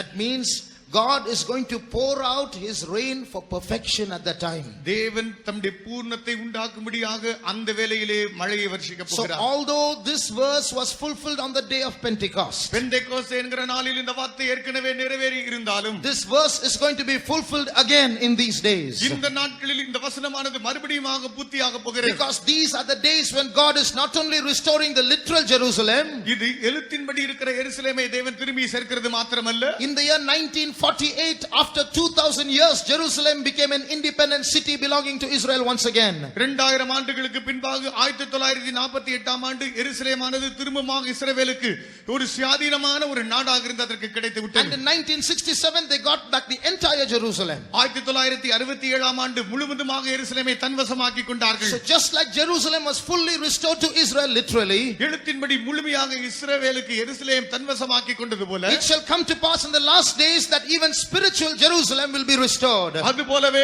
ஆவிக்குரிய எருசலேம் இந்த கடைசி நாட்களில் திரும்பமாக சேர்க்கப்படும். Today we all can feel a struggle in our spiritual life. இன்றைக்கு நம்முடைய ஆன்மீக ஆவிக்குரிய வளர்ச்சி நாம் எல்லாருமே ஒரு தொந்தரவு குழப்பத்துக்குள்ளாய் போய் கொண்டிருக்கிறோம். We are all going through all kinds of struggle in our spiritual எல்லாவிதமான life. போராட்டங்கள் வழியாக போய் கொண்டிருக்கிறோம். We want to be something but we are not able to achieve that something. எப்படியாவது ஒன்று இப்படியாக இருக்க வேண்டும் என்று வாஞ்சிக்கிறோம், ஆனால் அதை அடைய முடியாமல் கஷ்டப்படுகிறோம். How many of you are dissatisfied with your spiritual life? உங்களில் எத்தனை பேர் இப்பொழுது இருக்கிற இந்த ஆவிக்குரிய நிலவரத்தில் எனக்கு திருப்தி இல்லை என்று ஒத்துக்கொள்கிறீர்கள்? I want to pray, I can't. நான் ஜெபிக்க வாஞ்சிக்கிறேன், முடியவில்லையே. I want to be holy, I can't. பரிசுத்தமாய் இருக்க வாஞ்சிக்கிறேன், முடியவில்லை. I want to be meek, I can't. தாழ்மையாய் சாந்தமாய் இருக்க வாஞ்சிக்கிறேன், முடியவில்லை. I want to be patient, I can't. பொறுமையாய் இருக்க வாஞ்சிக்கிறேன், முடியவில்லை. I want to resist and overcome the devil, I can't. நான் சாத்தானை எதிர்த்து மேற்கொள்ள வாஞ்சிக்கிறேன், முடியவில்லை. I want my husband to be saved, he's not getting saved. என் புருஷன் ரட்சிக்கப்பட வேண்டும் என்று வாஞ்சிக்கிறேன், முடியவில்லை. I want to leave my drinking habit, I'm not able to leave it. குடிப்பழக்கத்தை விட வாஞ்சிக்கிறேன், ஆனால்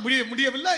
So many struggles. எத்தனையோ போராட்டங்கள். I want to come and attend all the meetings, I'm not able to. எல்லா கூட்டங்களுக்கு வந்து பங்கு கொள்ள வாஞ்சிக்கிறேன், ஆனால் முடியவில்லை. All those who are going through such struggles, please put up your hands. அப்படிப்பட்ட போராட்டத்தின் வழியாய் கடந்து போகிறவர்களுடைய கரத்தை உயர்த்துங்கள். This lifting up of our hands is a witness of a certain truth. இப்படி கரத்தை உயர்த்தி பிடிக்கிறீர்களே, இது சில காரியங்களுக்கு சாட்சியாக இருக்கிறது. Please put down your hands. உங்களுடைய கரத்தை கீழே போடுங்கள். What does this show? இது எதை காட்டுகிறது? Just like Jerusalem of old was trodden down by the Gentiles, எப்படி பூர்வத்தில் இருந்த எருசலேம் புறஜாதியாரால் மிதிக்கப்பட்டதோ, this is the time of spiritual captivity for the spiritual Jerusalem. இது ஆவிக்குரிய எருசலேமாகிய நமக்கு ஆவிக்குரியதான ஒரு சிறையிருப்பின் காலமாக இருக்கிறது. Just like the Gentiles used Jerusalem as a carpet, இந்த புறஜாதியார்கள் எருசலேமை ஒரு மிதியடியை போல மிதித்து போட்டது போல, today sometimes we feel, is God with us or has he forsaken us? இன்றைக்கு நாம் சில வேளையில் இப்படி யோசிக்கக்கூடிய நிலவரத்தில் வந்து விடுகிறோம்.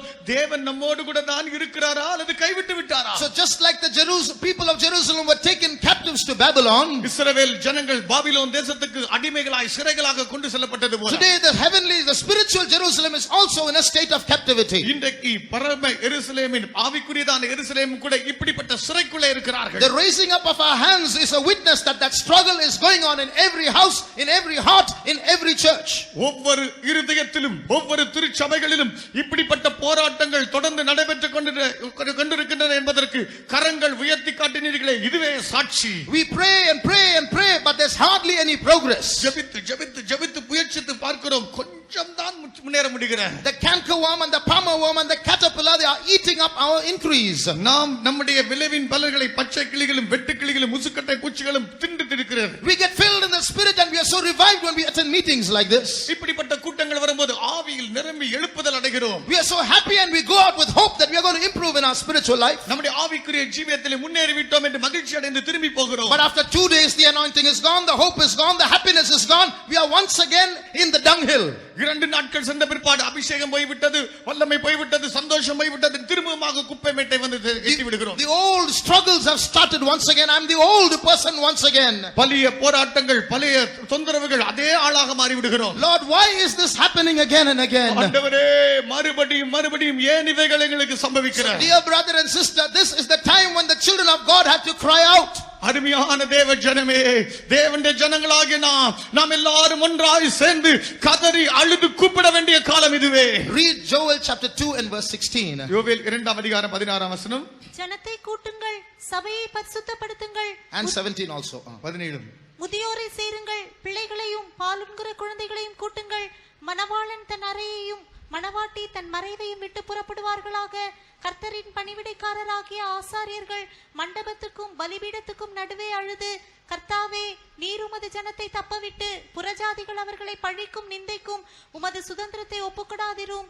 உங்கள் தேவன் எங்கே என்று புறஜாதிகளுக்குள்ளே சொல்லப்படுவார்கள் என்பார்களாக. Gather the people, sanctify the congregation, assemble the elders, gather the children and those that suck the breast. Let the bridegroom go forth out of his chamber and the bride out of her closet.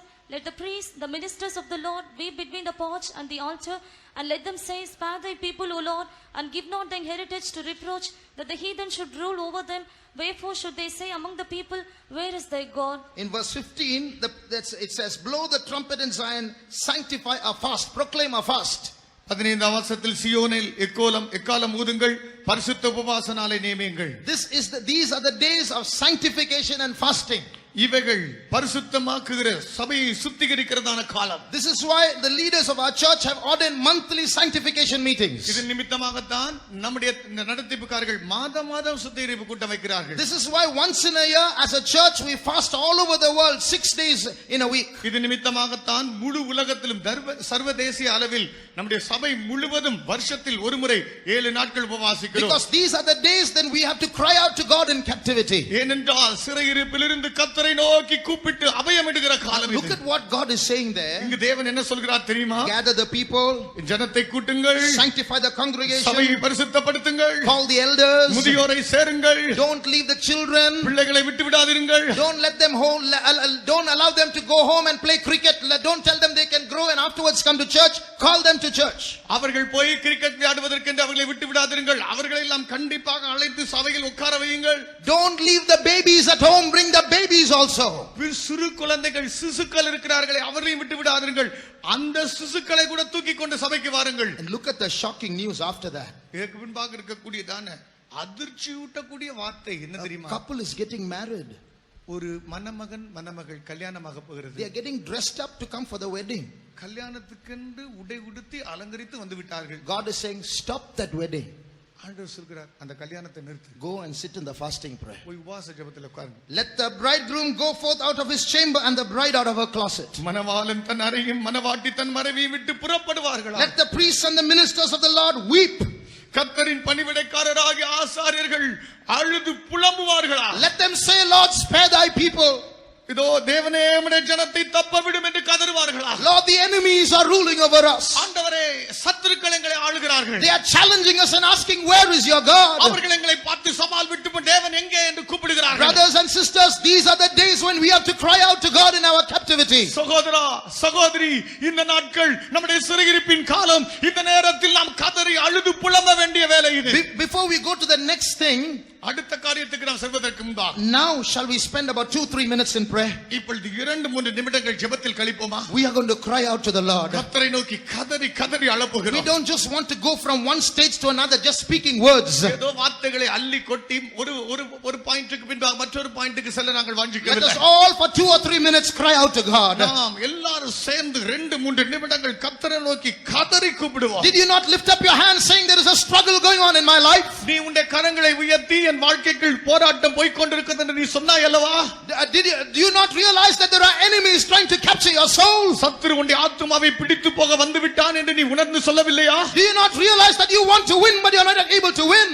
நீ ஜெயிக்க வேண்டும் என்று வாஞ்சிக்கிறாய் ஆனால் முடியவில்லை என்று நீ ஒத்துக்கொள்ளவில்லையா? You want to climb up higher and higher but the spirit pulling down lower and lower. நீ மேலே உயர உயர எழும்ப வேண்டும் என்று வாஞ்சிக்கிறாய் ஆனால் ஒரு ஆவி இருந்து உன்னை கீழே கீழே தள்ளுவதை நீ உணரவில்லையா? Let us close our eyes. கண்களை மூடுங்கள். If possible, be on your knees. முடிந்தால் முழங்காலில் நில்லுங்கள். 2 or 3 minutes we are going to cry out to the Lord. 2-3 நிமிடங்கள் கதறி கூப்பிட போகிறோம். We want our Jesus to save us. நமது இயேசு வந்து நம்மை ரட்சிக்க கூப்பிட போகிறார். The literal Jerusalem has been restored. எழுத்தின்படி எருசலேம் திரும்ப சேர்க்கப்பட்டது போல. But the spiritual Jerusalem is still in captivity. இன்றைக்கு ஆவிக்குரிய எருசலேம் இன்னும் சிறைக்குள்ளே இருக்கிறது. Oh, let the elders cry out. O மூப்பர்களே கதறுங்கள். Let the congregation cry out.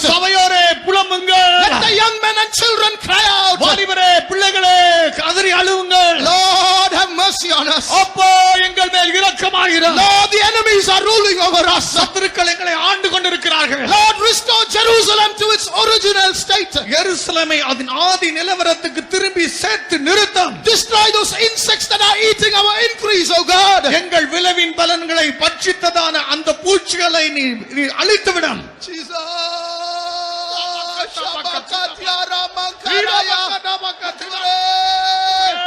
Merciful Lord, we are crying out for mercy, Lord. Have mercy, oh God. Jesus, Jesus. Praise you, Lord. Praise you, Jesus. Thank you, Lord. Thank you, Jesus. We praise you, we praise you, we praise you. Listen 1 minute. ஒரு நிமிடம் கவனியுங்கள். God took Ezekiel on a tour. எசேக்கியேலை தேவன் ஒரு பிரயாணமாய் எடுத்து He போனார். took him into the temple. ஆலயத்துக்குள் கொண்டு போய் காட்டினார். Son of man, see what's happening. மனுபுத்திரனே, நடப்பதை பார். Look at that place. அந்த இடத்தை பார். It's a group of people worshipping the sun. இங்கு சூரியனை நமஸ்கரிக்கிற ஒரு கூட்டம் ஜனம் Inside the temple of God. தேவனுடைய ஆலயத்துக்குள்ளே. Do you see that, son of man? மனுபுத்திரனே, அதை பார். Come here, I'll show you something else. இங்க வா, இன்னும் நான் காட்டுகிறேன். Look at those women, they're weeping for Tammuz. இங்க இருக்கிறதான ஸ்திரீகள் புலம்புவதை பார். தமஸ்குவா அழுகிறார்கள். Look at the other people there, they are worshipping creatures, creeping things. மற்ற ஜனத்தை பார், ஊரும் பிராணிகளை நமஸ்கரிக்கிறார்கள். Ezekiel, now I'm going to change the vision for you. எசேக்கியேலே, இப்பொழுது உன்னுடைய தரிசனத்தை உனக்கு மாற்றி கொடுக்க போகிறேன். Go to Jerusalem. எருசலேமுக்கு போ. There are 5 men with swords in their hand. அங்கே 5 புருஷர்கள் தங்களுடைய கையிலே பட்டயம் பிடித்திருக்கிறார்கள். There is a one man with an inkhorn in his hand. Maikupi is an inkhorn. There is one man with an inkhorn in his ஒருவன் hand. தன்னுடைய கையிலே மைக்குப்பி வைத்திருக்கிறார். He tells the man with the inkhorn, whoever is praying and sighing and crying for the abomination that is happening in Israel, go and put a mark on his forehead. இதோ இஸ்ரவேலிலே யார் யார் கதறி கதறி அழுது புலம்புகிறார்களோ அந்த மைக்குப்பி வைத்திருக்கிறவனே, நீ புறப்பட்டு போய் புலம்பி அழுகிறவர்கள் மேல் முத்திரை போடு. Go and slay all the others. மற்றவங்களை எல்லாம் நீ அழித்து நாசம் பண்ணு. Today if anyone is going to sigh and cry for the abomination in their lives, இன்றைக்கு தங்கள் வாழ்க்கையில் இருக்கிறதான அருவருப்புக்காக அழுது புலம்புகிறவன் எவனோ, God is going to put a mark on your forehead. கர்த்தர் உன் நெற்றியிலே முத்திரை போட போகிறார். Today cry out to the Lord for his mercy. இன்றைக்கு கர்த்தருடைய இரக்கத்துக்காய் கெஞ்சி, Lord, I'm struggling with so many sins in my life. அப்போ என் வாழ்க்கையில் பலவிதமான பாவத்தோடு போராடி கொண்டிருக்கிறேன். Lord, I want to overcome. ஆண்டவரே, நான் ஜெயிக்க வாஞ்சிக்கிறேன். Lord, have mercy. என் மேல் இரக்கமாயிரும். Remove all the idols from my heart. என் இருதயத்தில் இருக்கிற விக்கிரகங்களை அகற்றும். Jesus.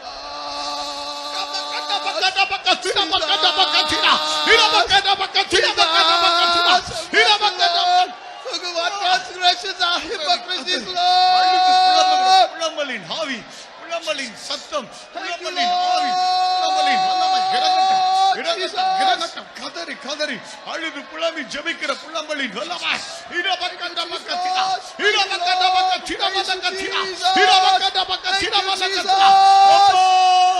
அப்போ கதறி கதறி அழுது ஜெபிக்கிற ஜெபத்தின் ஆவி, விண்ணப்பத்தின் ஆவி.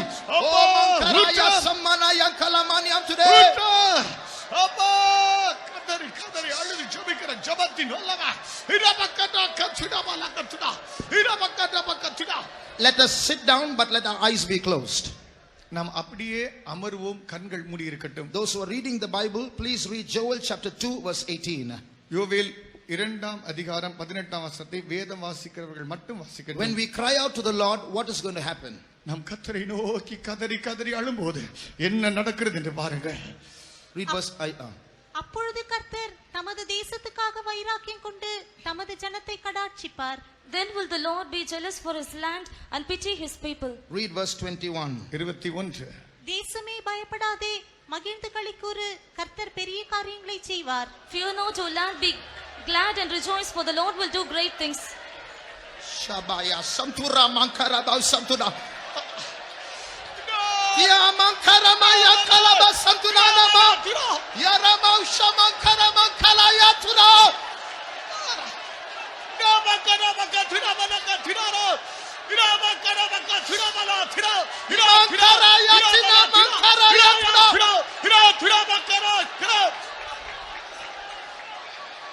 This is God's promise to us.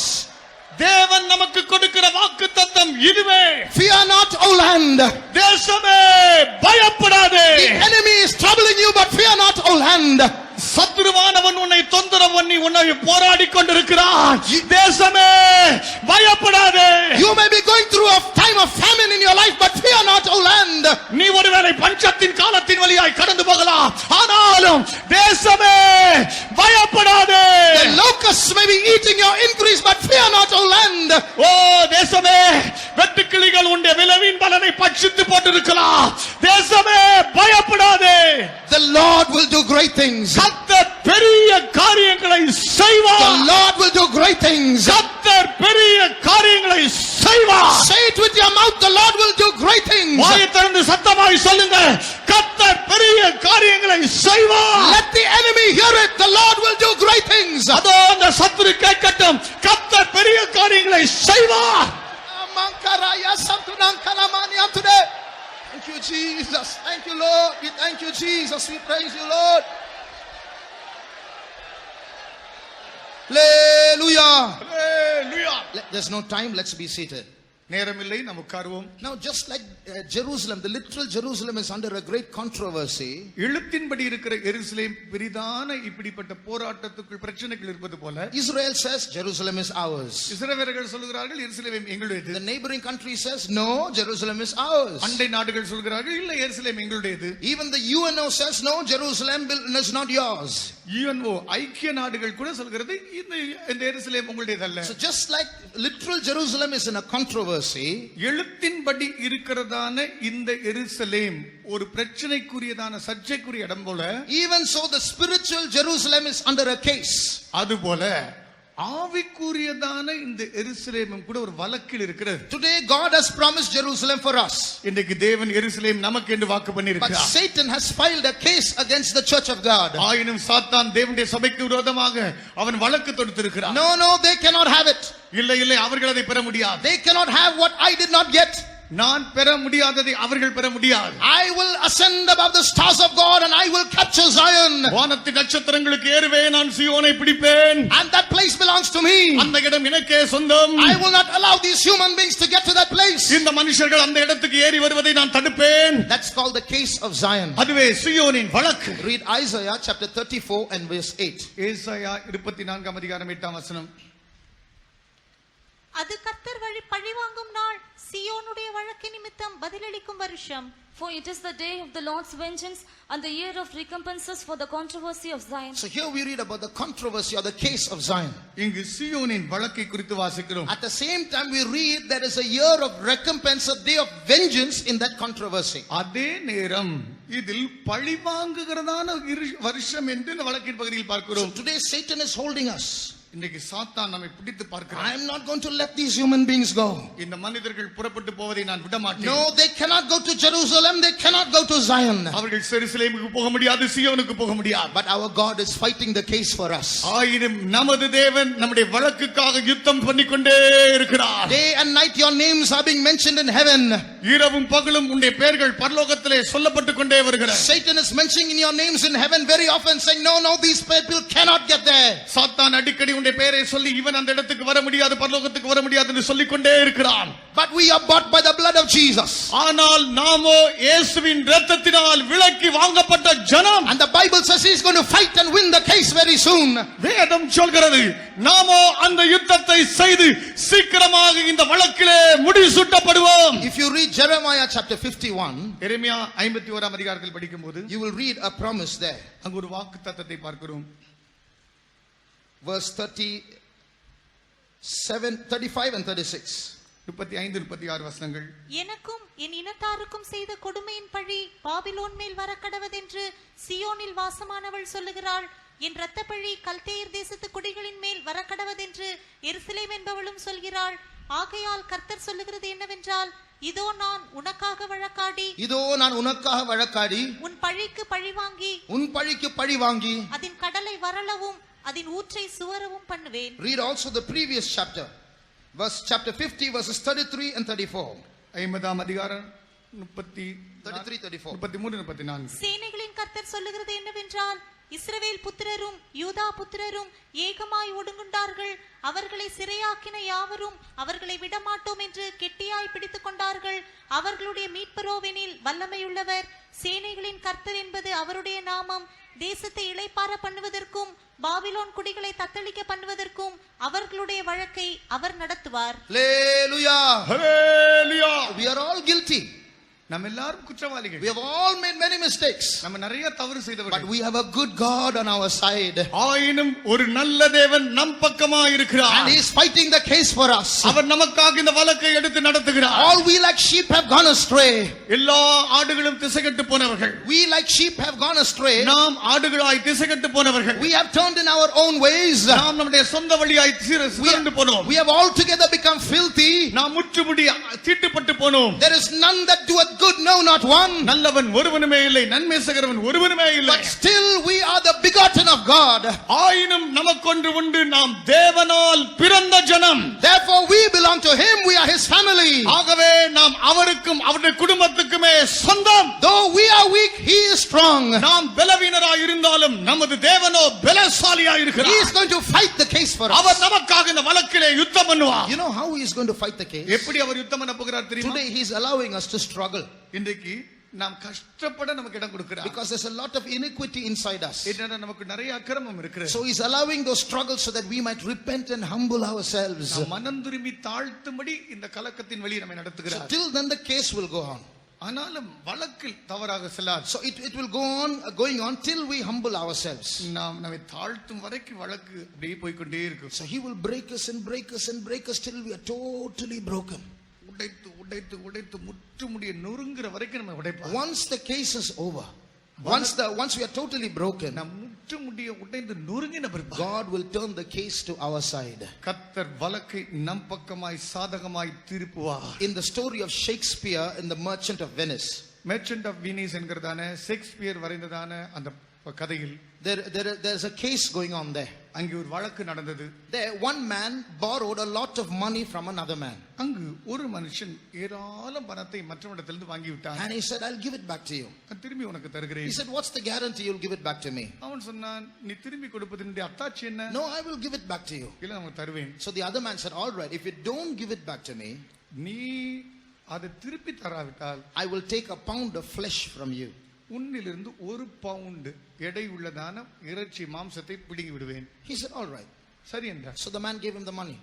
அந்த மனுஷன் பணம் கொடுத்தான். So the man who borrowed the money, in a few weeks, all the ships that he had, merchant ships, sank in the sea. கடன் வாங்கின மனுஷனோ வியாபார கப்பலாக இருந்து வியாபாரம் செய்த அனைத்து இவனுடைய இதெல்லாமே அதெல்லாம் மூழ்கி விட்டது.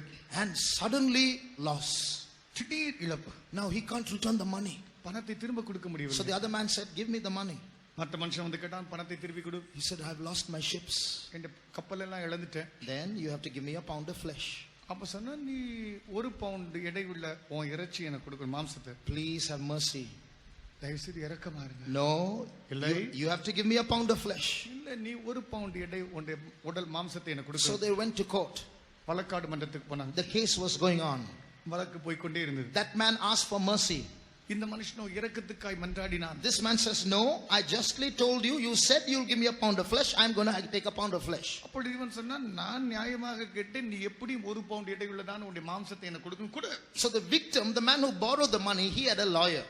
இந்த கஷ்டப்பட்டு கொண்டு வழக்கில் இவன் கெஞ்சுகிறானே, இவனுக்கு ஒரு நல்ல வழக்கறிஞர் இருந்தார். That lawyer told the adversary, you asked for a pound of flesh, isn't it? What you ask is right because it is justly demanded. A pound of flesh you will have. இந்த கஷ்டப்பட்டு கெஞ்சினதான இவனுக்கு ஒரு நல்ல வழக்கறிஞர் இருந்தான். அவனை பார்த்து சொன்னான், உனக்கு நீ கேட்டது ஒரு பவுண்ட் எடையுள்ள இறைச்சி தானே, நீ கேட்டது நியாயம்தான், சரி நான் தருகிறேன். So this man who borrowed the money got such a shock. Look at my lawyer supporting that man. இப்பொழுது இறைஞ்சி கேட்டதான இந்த மனுஷனோ, இப்ப பாரு என் வழக்கறிஞர் அவனுக்கு சப்போர்ட் பண்ற மாதிரி இப்படி திரும்பிட்டாரு. So this lawyer said, okay, you can go and get your balances and the knife and you can have your pound of flesh. அப்போ இந்த வழக்கறிஞர் சொன்னார், அந்த மனுஷனை பார்த்து, நீ போய் திராசை எடுத்துக்கொண்டு வந்து உன்னுடைய கத்தியும் எடுத்துக்கொண்டு வா, ஒரு பவுண்ட் இறைச்சி இடையே நீ வெட்டி ஆழ்த்திருந்து என் கிளையன்ட் வந்து எடுத்துக்கோ. So the man brought the balances. அந்த மனுஷன் திராசை கொண்டு வந்தான். And now he's going to cut his side and take a pound of flesh. இப்பொழுது பக்கமாக வெட்டி வெட்டி அந்த மாம்ச இறைச்சி எடுக்க போகிறார். Then that lawyer said, wait 1 minute. அப்பொழுது இந்த கெஞ்சி கூத்தாடி இருந்த அந்த மனுஷனுக்காக வந்த வழக்கறிஞர், நல்ல வழக்கறிஞர் இருக்கிறான் அல்லவா, அவன் சொன்னான், ஒரு நிமிஷம் நிறுத்து. You can have your pound of flesh but not a drop of blood. சொன்னான், ஒரு பவுண்டு எடை உள்ளதான இறைச்சியை வெட்டிக்கொள், ஆனால் ஒரு சொட்டு ரத்தம் கூட வரக்கூடாது. Now how can he do that? எப்படி இதை செய்ய முடியும்? So that man could not cut the flesh. இந்த மனுஷன் அந்த மாம்சத்தை வெட்ட He முடியவில்லை. lost the case. அந்த வழக்கை தோத்து And விட்டான். that man who owed him the debt did not have to pay back the debt because it was not part of the agreement. கடன் வாங்கினவன் இப்பொழுது கடனை தீர்க்க வேண்டும்ங்கிற அவசியமில்லை, என்னோட ஒப்பந்தத்தின்படி ஒன்றும் இனி ஒவ்வாது. So he went free. அவன் விசுவாதீனனாய் விடுதலையாய் போனான். Just like that we have a lawyer, Jesus Christ. அதுபோலவே நமக்காக ஒரு வழக்கறிஞர், நம்முடைய வழக்கறிஞர் இயேசு நமக்காக இருக்கிறார். Satan is accusing us day and night. சாத்தான் இரவு பகலாக நமக்கு விரோதமாக குற்றம் சாட்டி He வருகிறார். asks not a pound of flesh, he asks for our entire soul. அவன் நம்மிடத்திலிருந்து ஒரு பவுண்டு எடையுள்ள மாம்சத்தை கேட்பதில்லை, நம்முடைய முழு ஆத்மாவையே But கேட்டுக்கொண்டிருக்கிறார். our Redeemer is strong. ஆனால் நம்முடைய மீட்கிறவர் பலசாலியை வல்லவர். And he is going to plead our cause. அவர் நமக்காக வழக்காடுவார். And he is going to justify us. அவர் நம்மை நீதிகரிக்க போகிறார். Very soon this case over Jerusalem is going to be over. அதி சீக்கிரத்தில் எருசலேமை பற்றிய வழக்கு முடிய போகிறது. This case of Zion is going to be over. சியோனை பற்றிய வழக்கு முடிய போகிறது. From that day, it's called the day of vengeance. அந்த நாள் துவங்கி இது பழிவாங்கும் நாள் என்று அழைக்கப்படுகிறது. This case is going to be over not at the coming of the Lord but before the coming of the இது Lord. கர்த்தருடைய வருகைக்கு பின்பாக நடக்கிறது இல்ல, கர்த்தருடைய வருகைக்கு முன்பாக நடக்கும். So from that day when the case is over till the coming of the Lord is called the day of vengeance. இந்த நாள் துவங்கி கர்த்தருடைய வருகை நாள் வரைக்கும் இது பழிவாங்குறதான நாள் என்று அழைக்கப்படும். It's called the day of the former and the latter rain. இது முன்பாரியின் பின்மாரியின் காலம். In Psalm 110 it's called the day of God's power. சங்கீதம் 110 சங்கீதத்தில் சொல்லும்போது பராக்கிரமத்தின் நாள். In Isaiah 60 he says, arise, shine, for the light has come. ஏசாயா 60 அதிகாரத்தில் சொல்லப்பட்டது போல எழும்பி பிரகாசி, உன் வெளிச்சம் வந்தது. So all these words show that that day is coming very soon. இந்த வசனங்கள் எல்லாம் அந்த நாள் சீக்கிரம் வந்து விட்டது என்பதை காட்டுகிறது. So very soon we are going to rise and shine for God. அதி சீக்கிரமாய் நாம் கர்த்தருக்கென்று எழும்பி பிரகாசிக்க Before போகிறோம். Jesus comes we are going to have our vengeance on our enemy. இயேசு வருவதற்கு முன்பாக நம்முடைய சத்துருக்கள் மேல் நாம் பழி தீர்த்துக் கொள்ள போகிறோம். Things are going to take place very fast. காரியங்கள் வெகு வேகமாய் துரிதமாய் நடந்து முடியும். Today if a convention is over, maybe 20 or 30 people take baptism. இன்னைக்கு ஒரு கன்வென்ஷன் நடந்து முடிகிறது, 20-30 பேர் ஞானஸ்நானம் எடுத்துப்பார்கள். But when that revival comes, அந்த எழுப்புதல் வரும்போது, when the former and the latter rain come together, முன்மாரியும் பின்மாரியும் சேர்ந்து வரும்போது you know what's going to happen? நடக்கிறது என்ன தெரியுமா? Read Amos chapter 9 and verse 13. Amos 9 அதிகாரம் 13 வசனம். இதோ உழுகிறவன் அறுக்கிறவனையும் திராட்சை பழங்களை ஆலையாடுகிறவன் விதைக்கிறவனையும் தொடர்ந்து பிடித்து பர்வதங்கள் திராட்சரசமாய் வடிகிறதும் மேடுகள் எல்லாம் கரைகிறதுமான நாட்கள் வரும் என்று கர்த்தர் சொல்லுகிறார். So what's read in English please. Behold, the days come, saith the Lord, that the plowman shall overtake the reaper. So what's written here? இங்க என்ன எழுதப்பட்டிருக்கிறது? The plowman shall overtake the reaper. உழுகிறவன் அறுக்கிறவனை அவன் தொடர்ந்து பிடிப்பான். What is take a field. இது ஒரு வயல் என்று எடுத்துக்கொள்ளுங்க. One group of farmers are harvesting. இங்கு ஒரு கூட்டம் விவசாயிகள் அவர்கள் விவசாயம் பண்ணுகிறார்கள். They are reaping. அவர்கள் அறுக்கிறார்கள். And while they are reaping, a group of farmers are coming behind them. Quickly reap. We are ready to sow. They want the land again. இவர்கள் அறுத்து கொண்டிருக்கும் போதே பின்னால ஒரு கூட்டம் விவசாயிகள் வந்து சீக்கிரமா யாருங்கள், நாங்க இன்னும் விதைக்க போகிறோம். So that's the meaning. The plowman is overtaking the reaper. இங்கு உழுகிறவன் அறுக்கிறவனை தொடர்ந்து பிடிக்கிறான், முந்துகிறான். What does that mean spiritually? ஆவிக்குரிய பிரகாரமாக அர்த்தம் என்ன? God is going to give such a huge harvest of new souls. Many new souls are going to come into the church. There's not going to be place for them. தேவன் சபைக்கு ஏராளம் புதிய ஆத்துமாக்களை தரப்போகிறார். வருகிற புதிய ஆத்துமாக்களை சேர்த்து வைப்பதற்கு இடமே இல்லாமல் போக மட்டும் புதிய ஆத்துமாக்கள் வந்து குவிய போகிறார்கள். Today in one meeting 100 souls may be saved. இன்றைக்கு ஒரு கூட்டத்தில் 100 ஆத்துமாக்கள் ரட்சிக்கப்படலாம். But before the coming of the Lord, a time is coming when in one meeting 100,000 souls are going to be saved. இன்னைக்கும் ஒரு கூட்டம் கர்த்தருடைய வருகைக்கு முன்பாக ஒரு எழுப்புதல் வரப்போகிறது. அப்பொழுது ஒரே கூட்டத்தில் லட்சமே ரட்சிக்கப்படுவார்கள். How many of you believe this? எத்தனை பேர் விசுவாசிக்கிறீர்கள்? Hallelujah! And we are going to get such an anointing. அப்படிப்பட்ட பலத்த அபிஷேகம் நம்ம மேல வந்து தங்கி இருக்கும். When the enemy comes, சத்துரு வரும்போது we are going to climb up and tear him apart. நாம் எழும்பி அவனை கிழித்து போடுவோம். If you turn to Micah chapter 4, மீகா 4 அதிகாரம் read verse 11. 11 வசனம். சீயோன் தீட்டுப்படுவாளாக, எங்கள் கண் அவளை காண்பதாக என்று சொல்லி அநேக ஜாதியார் உனக்கு விரோதமாக கூடியிருக்கிறார்கள்.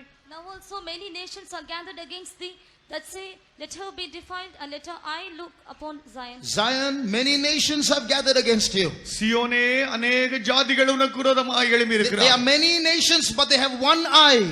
அவர்கள் அநேக தேசங்கள் ஜாதிகள் ஆனால் ஒரே கண். That means with one motive they have proceeded. அது அர்த்தம் ஒரே நோக்கத்தோடு குறிக்கோளோடு வந்து விட்டார்கள். They are nations of demons. இவைகள் எல்லாம் தேசங்கள் என்பதில் பிசாசுடைய தேசங்கள். So they are not just one or two demons, they are floods of demons. இது ஒன்று இரண்டு பிசாசுகள் அல்ல, வெள்ளம் போல சத்துருக்கள். They are all coming against this small nation called Israel. இஸ்ரவேல் என்கிறதான சின்ன தேசத்துக்கு விரோதமாக இவர்கள் எல்லாரும் எழும்பி வருவார்கள். Just like the small Israel is surrounded by these big nations.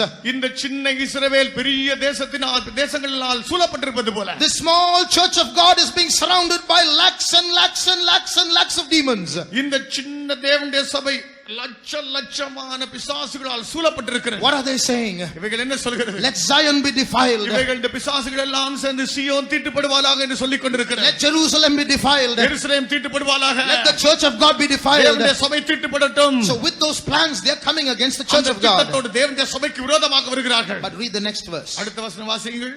ஆனாலும் அவர்கள் கர்த்தருடைய நினைவுகளை அறியாமலும் அவருடைய யோசனை உணராமலும் இருக்கிறார்கள். அவர் அரிக்கட்டுகளைப் போல அவர்களை களத்திலே சேர்ப்பார். But they know not the thoughts of the Lord, neither understand they his counsel, for he shall gather them as the sheaves into the flow. He shall gather them. Whom? அவர் அவர்களை சேர்ப்பார். யார்? He is going to gather the enemies. சத்துருக்களை சேர்ப்பார். Because now the enemies are coming against Zion. இப்பொழுது சீயோனுக்கு விரோதமாய் சத்துருக்கள் வருகிறார்கள். And when they are coming, God's not saying, hey, they are my children, that's Jerusalem and Zion is mine, don't touch her. He's not saying that. He's saying just the opposite, like that lawyer. அவர் இப்பொழுது சத்துருக்கள் சீயோனுக்கு விரோதமாய் வரும்போது இது என்னுடைய சீயோன், என்னுடைய எருசலேம், சத்துருக்களை நீங்கள் தொடாதீர்கள் என்று அப்படி சொல்லவில்லை. அந்த வழக்கறிஞன் சொன்னது போல அவர் எதிர்மறையாக பேசுகிறார். He says, come. The Bible says they don't know the thoughts of God. வேதம் சொல்கிறது அவர்கள் கர்த்தருடைய நினைவுகளை அறியாமல் வருகிறார்கள். So he's calling the enemies, come, this is Zion, this is Jerusalem, go defile her, go attack her. இப்பொழுது அவர் வா இது என்னுடைய சீயோன், தீட்டுப்படணுமா தீட்டுப்படுத்தவை. So now Zion is wondering, what's God doing allowing all these things? இப்ப சீயோன் ஆச்சரியப்படுது, என்ன இப்படி எல்லாம் நடக்குது. So while they are near, all gathered together, அவர்கள் எல்லாரும் சேர்ந்து ஒருமிக்க சீயோன் பட்சம் வரும்போது he's gathering them together as sheaves in the threshing floor. அவர் போரடிக்கிற களத்தில் இருக்கிற அரிக்கட்டுகளை போல சேர்த்து when they are very near to Zion, சீயோனுக்கு ரொம்ப பக்கத்துல வந்த உடனே they are going to pounce on Zion. சீயோனின் மேல் பாய எத்தனிக்கையில் they are going to defile Zion. சீயோனை தீட்டுப்பட வைக்க எத்தனிக்கையில். Read the next verse. அடுத்த வசனம். சீயோன் குமாரத்தியே, நீ எழுந்து போரடி, நான் உன் கொம்புகளை இரும்பும் உன் குளம்புகளை வெண்கலமும் ஆக்குவேன். நீ அநேக ஜனங்களை நொறுக்கி போடுவாய். அவர்கள் தேடி சேர்த்ததை நீ கர்த்தருக்கென்றும் அவர்களுடைய ஆஸ்தியை பூமிக்கெல்லாம் ஆண்டவராயிருக்கிறவருக்கென்றும் நியமிப்பாய். Arise and thresh, O daughter of Zion, for I will make thine horn iron, and I will make thy hoofs brass, and thou shalt beat in pieces many people, and I will consecrate their gain unto the Lord, and their substance unto the Lord of the whole earth. So when they are very near and about to attack, இவர்கள் மிகவும் சமூகத்தில் தாக்கக்கூடிய நிலையில் எட்டி இருக்கும்போது God is going to send a mighty anointing on the daughter of Zion. கர்த்தர் சீயோனின் குமாரத்தி மேல் பலத்த அபிஷேகத்தை ஊற்றுவார். And God will say, now Zion, get up and attack. இப்பொழுது தேவன் இப்படி முழங்குவார், சீயோனே இப்பொழுது எழும்பி தாக்கு. Arise and thresh, O daughter of Zion. ஓ எழும்பி சீயோன் குமாரத்தியே போரடி. I will make your horns iron and your hoops brass. உன்னுடைய குளம்புகளை இரும்பும், உன்னுடைய கொம்பை இரும்பும், உன்னுடைய குளம்புகளை வெண்கலமாக்குவேன். Go and attack all those demons. இந்த எல்லா பிசாசுகளையும் தாக்குவாயாக. That's the day of vengeance of the Lord. இது கர்த்தருடைய பழிவாங்கும் நாள். That's when the controversy of Zion is going to come to an end. அப்பொழுதே சீயோனின் வழக்கு ஒரு முடிவை எட்டும். Oh Israel, you might be a worm today. இஸ்ரவேலே, இன்றைக்கு நீ ஒரு புழுவை போல பூச்சியை போல இருக்கலாம். But God is going to give you an anointing. You are going to become a new sharp threshing instrument having இதோ teeth. கர்த்தர் உன்மேல் ஒரு அபிஷேகத்தை கொடுக்க போகிறார். அபிஷேகம் வந்த இறங்கின உடனே பூச்சியா இருக்கிற நீ புதிதும் கூர்மையும் உள்ள பற்களுள்ள இயந்திரமாய் எழும்புவாய். You are going to break the mountains and beat them small and make the hills as chaff. நீ மலைகளை மிதித்து குண்டுகளை பதறுக்கோப்பாக்குவாய். சத்துருக்களை பிசாசுகளை நசுக்கி போடுவாய். Before Jesus comes, இயேசு வருவதற்கு முன்பாய் you know something that's going to happen? உனக்கு தெரியுமா ஏதோ ஒன்று நடக்க போகிறது? If you turn to Revelation chapter 12 and read verse 5, வெளிப்படுத்தின விசேஷம் 12ஆம் அதிகாரம் 5ஆம் வசனத்துக்கு வருவோம் என்றால், சகல ஜாதிகளையும் இருப்புக்கோலால் ஆளுகை செய்யும் ஆண் பிள்ளையை அவள் பெற்றாள். அவளுடைய பிள்ளை தேவனிடத்திற்கும் அவருடைய சிங்காசனத்தினிடத்திற்கும் எடுத்துக்கொள்ளப்பட்டது. And she brought forth a man child who was to rule all nations with a rod of iron, and her child was caught up unto God unto his throne. so here we see a group of people are going to be taken up when Jesus comes. இயேசு வரும்போது எடுத்துக்கொள்ளப்பட இருக்கிறதான ஒரு கூட்டம் ஜனத்தை இங்கு பார்க்கிறோம். That group is called, that is represented by a man child here. இந்த கூட்டம் ஆண் பிள்ளை என்று சொல்லப்பட்டிருக்கு. Normally we call this man child the victorious man child. பொதுவாக இந்த ஆண் பிள்ளை ஜெயங்கொண்ட ஆண் பிள்ளை என்று சொல்வோம். Now we see a dragon here. இங்கு ஒரு வலு சர்ப்பத்தை பார்க்கிறோம். A dragon with 7 heads and 10 horns. இங்கு 7 தலைகளையும் 10 கொம்புகளையும் கொண்டதான ஒரு வலு சர்ப்பம். Now this dragon is waiting to swallow that child. இந்த வலு சர்ப்பம் அந்த பிள்ளையை விழுங்க காத்து கொண்டிருக்கிறது. Now a serpent's nature is to devour. ஒரு பாம்புடைய சுபாவமே விழுங்குவது. It won't eat, it won't chew, it will swallow. சவைத்து அசை போட்டு சாப்பிடாது, விழுங்கிவிடும். Because while it is eating, maybe half might escape. ஏனென்றால் அது சாப்பிட்டு கொண்டிருக்கும் என்றால் பாதி தப்பித்து விடும். So it will first swallow and get inside. அது பாம்பு முதல்ல விழுங்கிவிடும். Now he is waiting to swallow this child. இந்த பிள்ளையை விழுங்க காத்து கொண்டிருக்கிறது. Now this child is called the victorious man child. இந்த பிள்ளை ஜெயங்கொண்ட ஆண் பிள்ளை என்று அழைக்கப்படுகிறது. Now if Pastor Manasseh is my enemy, உதாரணமாக பாஸ்டர் மனாசேயுடைய சத்துரு என்று வைத்துக் கொள்ளுங்கள், and he chases me, அவர் என்னை விரட்டி கொண்டே வருகிறார். I escape very fast, ரொம்ப வேகமா தப்பிச்சு போறேன். and I'm too fast for him and I escape. நான் அவர் பிடிக்க முடியாத அளவுக்கு ரொம்ப வேகமா ஓடி தப்பிச்சிடுறேன். Then I show my finger at him, see, you could not catch me. அப்பொழுது நான் கையை விரல ஆசைச்சு காட்டி என்ன பிடிக்க முடியல பாத்தீங்களா அப்படி காட்டும். Is that called victory? அது ஜெயம் சொல்லலாமா? That's called escape. அதுக்கு பேர் தப்புதல். So look at this man child. இந்த ஆண் பிள்ளையை பாருங்கள். A dragon is waiting there அங்க ஒரு வலு சர்ப்பம் காத்துக்கிட்டே இருக்கு to swallow it, அதை விழுங்குறதுக்கு. and suddenly it gets caught up to the throne. திடீரென சிங்காசனத்துக்கு உடனே எடுத்துக்கொள்ளப்பட்டது. That's called an escaped man child. That's not a victorious man child. அப்படி அது போயிருக்கும் என்றால் அது தப்பி போனதான ஒரு ஆண் பிள்ளை என்று தான் சொல்ல வேண்டும், ஜெயங்கொண்ட ஆண் பிள்ளை என்று சொல்ல முடியாது. So a true victorious man child should face the enemy and give a blow to the enemy and then go. ஒரு உண்மையான ஜெயங்கொண்ட ஆண் பிள்ளையாக இருக்கும் என்றால் சத்ருவை போய் சந்தித்து அது ஒரு அடி கொடுத்து தான் மேலே போயிருக்க வேண்டும். And that's exactly what's going to happen.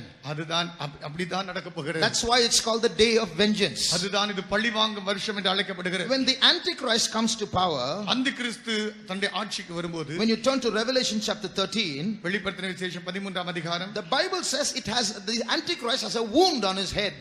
அந்திகிறிஸ்துடைய தலையிலே ஒரு காயம் இருந்தது வாசிக்கிறோம். Read Revelation 13:3. வெளிப்படுத்தின விசேஷம் 13ஆம் அதிகாரம் 3ஆம் வசனம். அதன் தலைகளில் ஒன்று சாவுக்கேதுவாய் காயப்பட்டிருக்க கண்டேன். ஆனாலும் சாவுக்கேதுவான அந்த காயம் சொஸ்தமாக்கப்பட்டது. பூமியில் உள்ள யாவரும் ஆச்சரியத்தோட அந்த மிருகத்தை பின்பற்றி. So it's a deadly wound. அது சாவுக்கேதுவான காயம், not an ordinary wound. சாதாரண அடி அல்ல. How did it get that wound? எப்படி இந்த காயம் வந்தது? Read verse 14. 14ஆம் வசனம். மிருகத்தின் முன்பாக அந்த அற்புதங்களை செய்யும்படி தனக்கு கொடுக்கப்பட்ட சத்துவத்தினாலே பூமியின் குடிகளை மோசம் போக்கி பட்டயத்தினாலே காயப்பட்டு பிழைத்த மிருகத்திற்கு ஒரு சொரூபம் பண்ண வேண்டும் என்று பூமியின் குடிகளுக்கு சொல்லிற்று.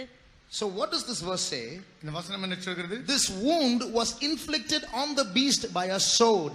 இந்த மிருகத்தின் மேல் இந்த காயம் பட்டயத்தினாலே உண்டாயிற்று. So it did not collide somewhere or meet with an accident. Someone hit the antichrist on the head with a sword. ஏதோ தற்செயலாக இதை செய்துவிட்டு அடிபட்டு வந்ததல்ல, காயப்பட்டதல்ல, ஒரு விபத்து போல. யாரோ ஒருவர் இந்த அந்திகிறிஸ்துவை வெட்டி இருக்கிறார் பட்டயத்தால். Who could have done that? யார் அதை செய்திருக்க The முடியும்? whole world is now in the antichrist control. இந்த முழு உலகம் அந்தி கிறிஸ்துவின் கண்ட்ரோலுக்கு வந்து கொண்டிருக்கிறது. Who could be the enemy of the Antichrist? அந்தி கிறிஸ்துவுக்கு யார் சத்துருவாக இருக்க முடியும்? Who could have been there on the earth to take a sword and hit the Antichrist on the head? பூமியிலே ஒரு பட்டயத்தை எடுத்து அந்தி கிறிஸ்துவின் தலையிலே வெட்டக்கூடிய சக்தி பெற்றவன் யார்? Can anyone show the answer? யாராவது பதில் சொல்ல முடியுமா? Anyone knows the answer? யாராவது பதில் சொல்ல முடியுமா? Who is that enemy of the Antichrist who's going to hit the Antichrist on the head? அந்தி கிறிஸ்துவுக்கு சத்துருவாய் இருந்து அவனுடைய தலையிலே அடிக்கக்கூடிய அளவுக்கு சக்தி பெற்றதானவன் யார்?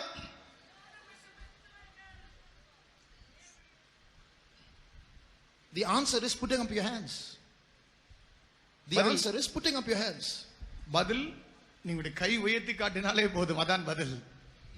You and I are the ones who are going to overcome. கையை உயர்த்துகிற நாமே ஜெயம் கொண்டவர்களை நாம் தாக்க போகிறோம். We are the ones who are going to take the sword and inflict a wound on the Antichrist. நாமே பட்டயத்தை எடுத்து அந்தி கிறிஸ்துவின் தலையிலே நாம் விதமாக காயப்படுத்த போகிறோம். We are not going to escape to heaven.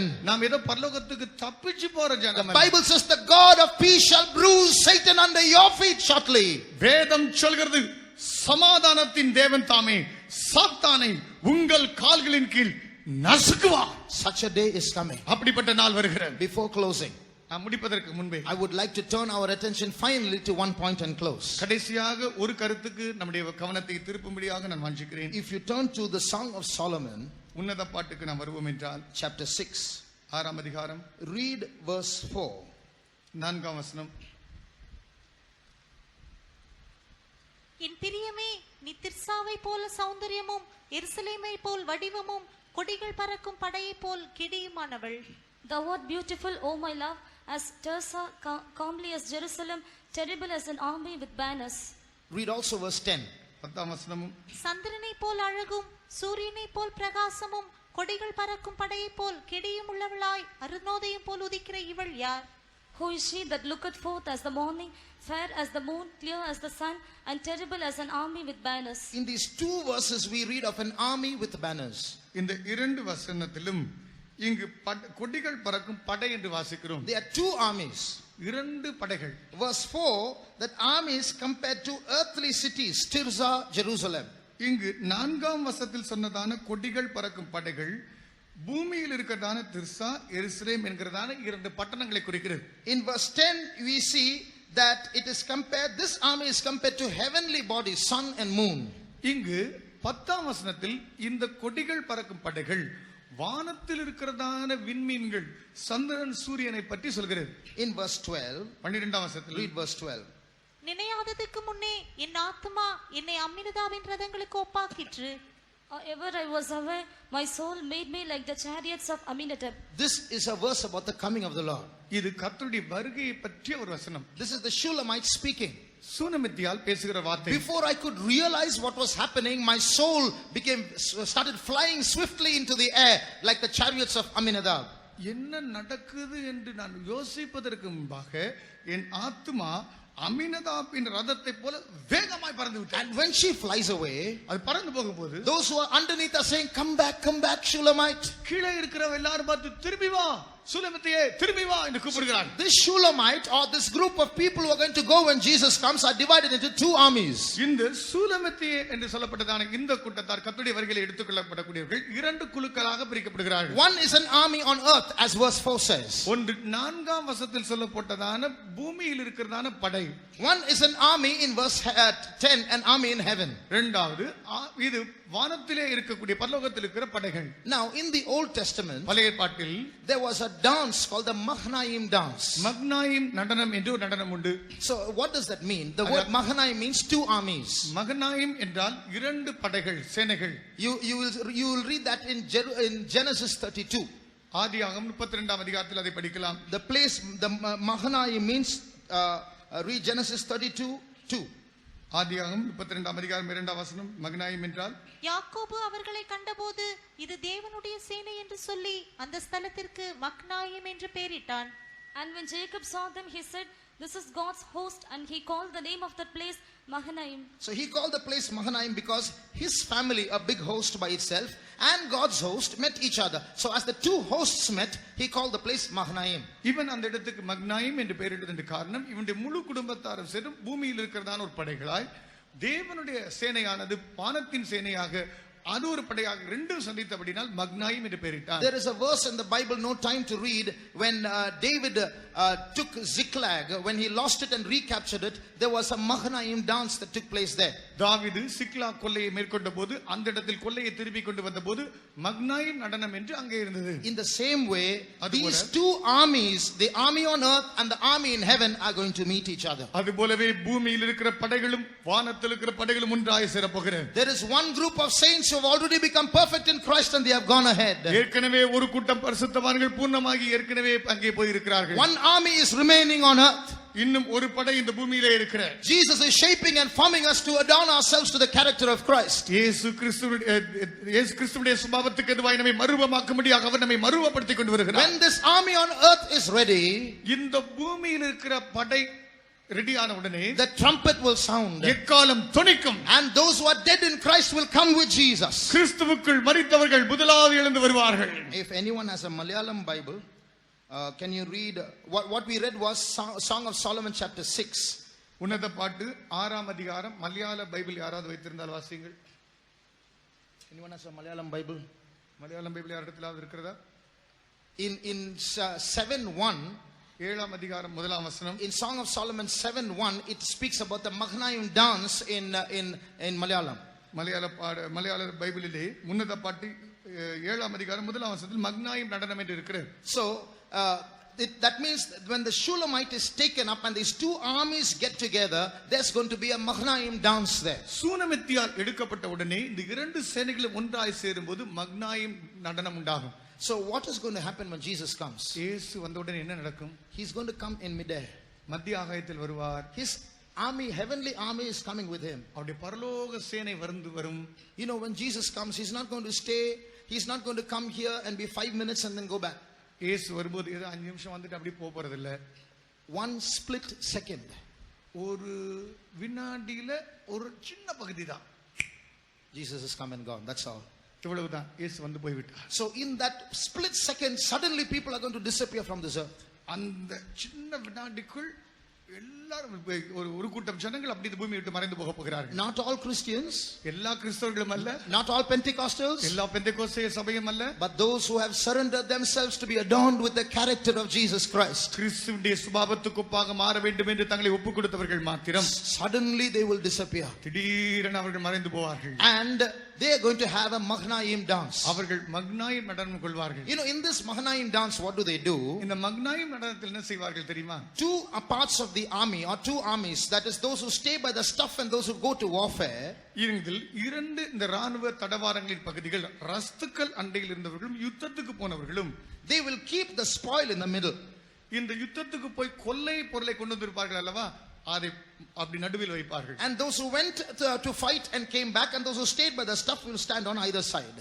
இந்த யுத்தத்துக்கு போய் கொள்ளை பொருளை கொண்டு வந்ததான யுத்தத்துக்கு போன படையும் அந்த நேரத்தில் ஊர்காவல் செய்ததான ரஸ்துக்கள் அண்டையில் இருந்ததான இந்த படையும் சேர்ந்து வருவார்கள்.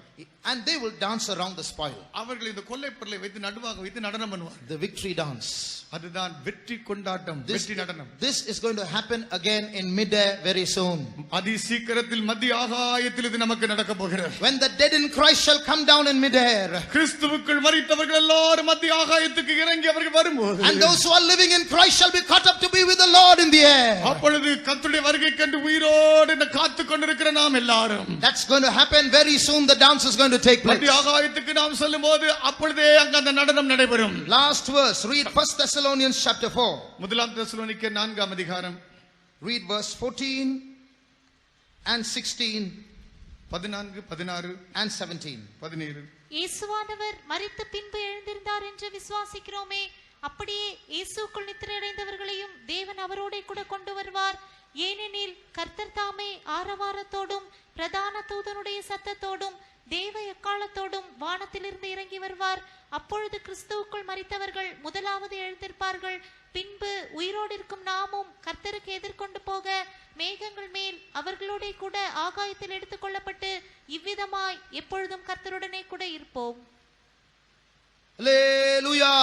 Hallelujah. Jacob waited 14 years for a wife.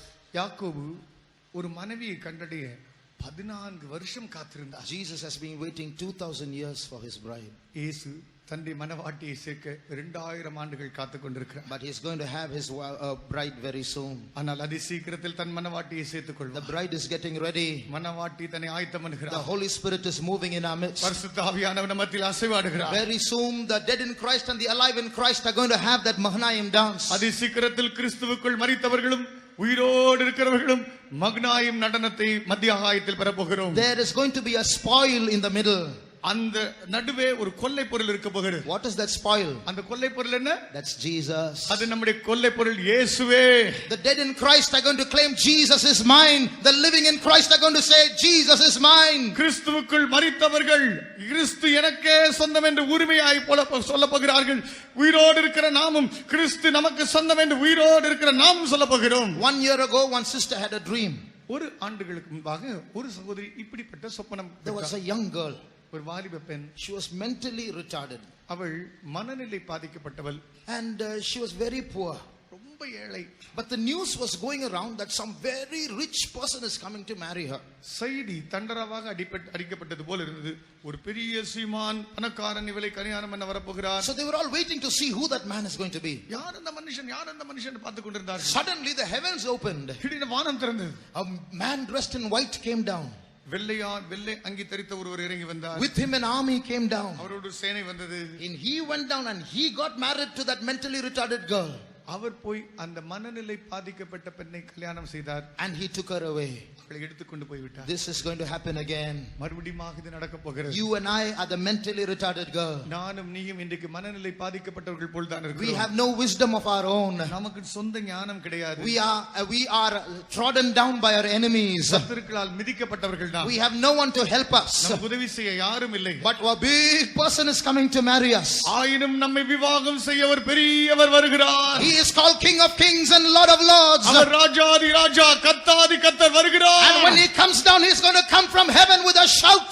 அவர் வரும்போது வானத்திலே ஆரவாரத்தோடு வருகிறார். Suddenly a trumpet is going to sound. திடீரென எக்காலம் தொனிக்கும். The archangel is going to give a sound. பிரதான தூதன் சத்தமிடுவான். And Jesus will give a shout. இயேசு ஆரவார தொனியை எழுப்புவார். Just imagine how he is going to give a shout.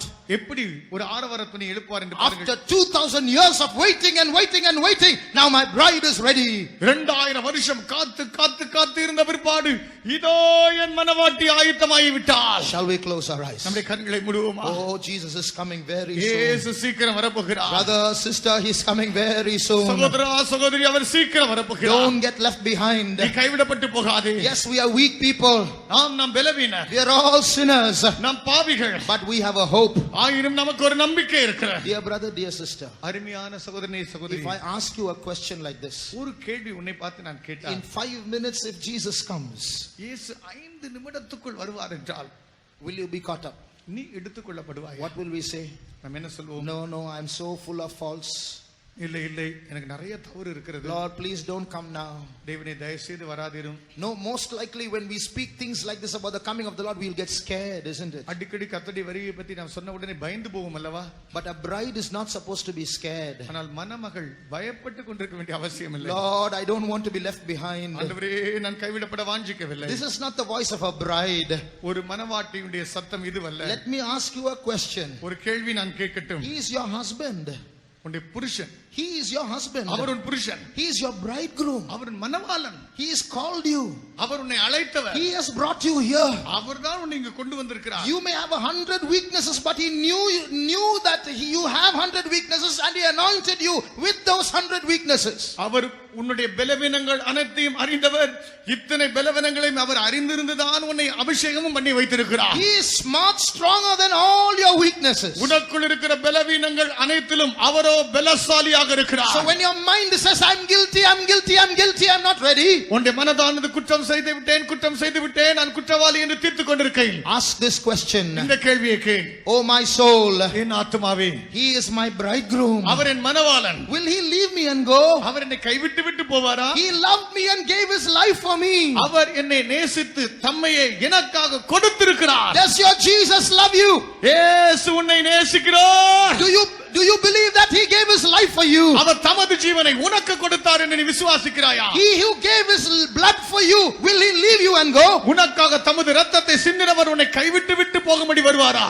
Those who say Jesus gave his life for me, put up your hands. இயேசு எனக்காக தன் ஜீவனை கொடுத்திருக்கிறார் என்று சொல்லக்கூடியவர்கள் கரங்களை உயர்த்துங்கள். Those who say Jesus is my bridegroom, put up your hands. இயேசு என் மணவாளன் என்று சொல்லக்கூடியவர்கள் கரங்களை உயர்த்துங்கள். Listen. கவனியுங்கள். Not just doctor. Not Jesus is my doctor. இயேசு என்னுடைய மருத்துவர் அல்ல. Don't say that. Not in that level. அந்த அளவில் அல்ல. Not Jesus is my savior. இயேசு ரட்சகர் என்று நிறுத்தி விடுவதல்ல. Not Jesus is my father. இயேசு தகப்பன் என்று சொல்வதை நிறுத்துவதல்ல. Jesus is my bridegroom. இயேசு என் மணவாளன். How many can say Jesus is my bridegroom? இயேசு என் மணவாளன் என்று சொல்லக்கூடிய எத்தனை பேர்? Those who have lifted up your hands. கரங்களை உயர்த்தினவர்கள். Your wedding day is near. உன்னுடைய விவாக நாள் சமீபித்திருக்கிறது. Your husband will never leave you behind. உன்னுடைய புருஷன் உன்னை ஒரு நாள் கைவிட மாட்டார். Say this. They shall. By the grace of God. தேவனுடைய கிருபையால். When my bridegroom Jesus comes, என் மணவாளன் இயேசு வரும்போது I shall be caught up with him. நான் அவரோடு எடுத்துக்கொள்ளப்படுவேன். Say it again. மறுபடியும் சொல்லுங்க. By the grace of God, தேவனுடைய கிருபையால் when my bridegroom Jesus comes, என் மணவாளன் இயேசு வருகையில் I shall be caught up to be with him. நான் அவரோடு கூட எடுத்துக்கொள்ளப்படுவேன். Let our eyes be closed. நம்முடைய கண்கள் மூடி இருக்கட்டும். The Holy Spirit is in our midst. பரிசுத்த ஆவியானவர் இங்கே இருக்கிறார். He is preparing a bride in this place. இந்த இடத்தில் மணவாட்டி ஆயத்தம் பண்ணுகிறார். Don't look at your heart as it is now. நீ உன் இருதயத்தை இருக்கிறபடி பார்க்காதே. Look at your heart with eyes of faith. உன்னுடைய இருதயத்தை விசுவாச கண்களால் பார். The triune God is working in your life. திரியேக தேவன் உன் ஜீவியத்தில் கிரியை செய்கிறார். God the Father has called you to be the bride of Christ. பிதாவாகிய தேவன் உன்னை கிறிஸ்துவின் மணவாட்டியாய் இருக்கும்படி அழைத்திருக்கிறார். Jesus Christ has shed his blood for you to be the bride of Christ. இயேசு கிறிஸ்து மணவாட்டியாய் இருக்கும்படியாக தமது இரத்தத்தை சிந்தி இருக்கிறார். The Holy Spirit is moving in your heart to make you the bride of Christ. பரிசுத்த ஆவியானவர் கிறிஸ்துவின் மணவாட்டியாய் மாற்றும்படி உன்னுடைய இருதயத்துக்குள் ஊற்றப்பட்டிருக்கிறார். Which demon is going to stop this work? இனியும் இந்த வேலையை எந்த பிசாசு தடுத்து நிறுத்த முடியும்? Which antichrist can stop this work? எந்த அந்திகிறிஸ்து இதை தடுத்து நிறுத்த முடியும்? Which false prophet can stop this work? எந்த கள்ளத்தீர்க்கதரிசி இதை தடுத்து நிறுத்த முடியும்? Can you feel the Holy Spirit rising up within you? பரிசுத்த ஆவியானவர் உனக்குள் எழும்புவதை உணர்கிறாயா? Can you feel the Holy Spirit burning within you? பரிசுத்த ஆவியானவர் உனக்குள் கெச்சித்து விளங்குவதை உணர்கிறாயா? The Lord had chosen Jerusalem. கர்த்தர் சீயோனை தெரிந்து கொண்டார். The Lord had chosen Zion. கர்த்தர் சீயோனை தெரிந்து கொண்டார். He had desired it for his habitation. கர்த்தர் அதை தமது வாசஸ்தலமாய் தெரிந்து கொண்டார். He is going to dwell in it forever. அவர் என்றென்றுமாய் அதில் வாசம் பண்ணுவார். Behold, he is coming. இதோ அவர் வருகிறார். He is coming with a shout. அவர் ஆரவாரத்தோடு வருகிறார். He is coming to have you for himself. அவர் உன்னை தமக்கென்று சேர்த்துக் கொள்ள வருகிறார். Those who believe, rejoice. நீங்கள் விசுவாசிக்கிறவர்கள் ஆர்ப்பரியுங்கள். Shabayan kurama samtuna mankara batuda.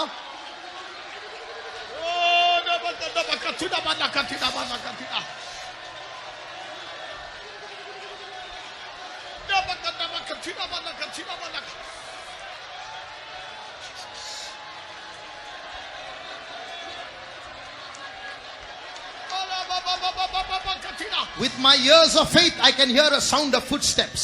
இதோ இந்த விசுவாசத்தின் செவிகள் திறக்க இவ்விதமாய் ஒரு பாத அடிகள் நடையின் சத்தத்தை கேட்கிறேன். Jesus has taken one more step closer towards us. இயேசு நம்பக்கமாய் ஒரு அடி கூட இன்னும் அதிகமாக எடுத்து வைத்து விட்டார். He sees his bride in this place. அவர் தமது மணவாட்டியை இந்த இடத்தில் கண்டுவிட்டார். My children, I am married unto you.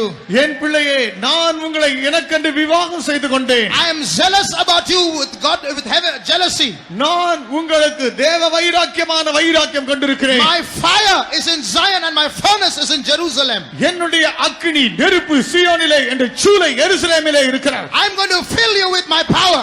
என்னுடைய வல்லமையினால் நான் உன்னை நிரப்பப் போகிறேன். You shall destroy your enemies. நீ எழும்பி உன் சத்துருக்களை அழித்து போடுவாய். Your enemies shall be clothed with shame. உன்னுடைய சத்துருக்கள் லட்சையினால் மூடப்படுவார்கள். Listen. கவனியுங்கள். This demon has destroyed so many Christians. இந்த சத்துரு ஏராளம் கிறிஸ்தவர்களை அழித்து விட்டார். He's destroyed so many believers. எத்தனையோ விசுவாசிகளை அழித்து விட்டார். He's put so many Pentecostals into backsliding. அநேக பெந்தெகோஸ்தே வகுப்பைச் சேர்ந்தவர்களை பின்வாங்க செய்து விட்டார். He's devoured many servants of God. எத்தனையோ கர்த்தருடைய ஊழியக்காரர்களை விழுங்கி விட்டார். But God is going to send an anointing upon you and me.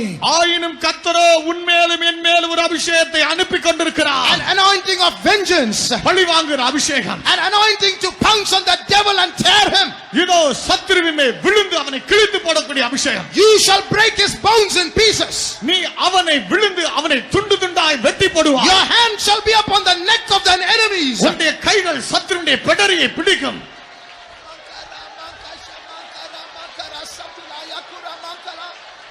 மணாளன் இயேசுவே தோன்றுக வேகத்தில் மடவரையாதினில் மறைந்திடுவே.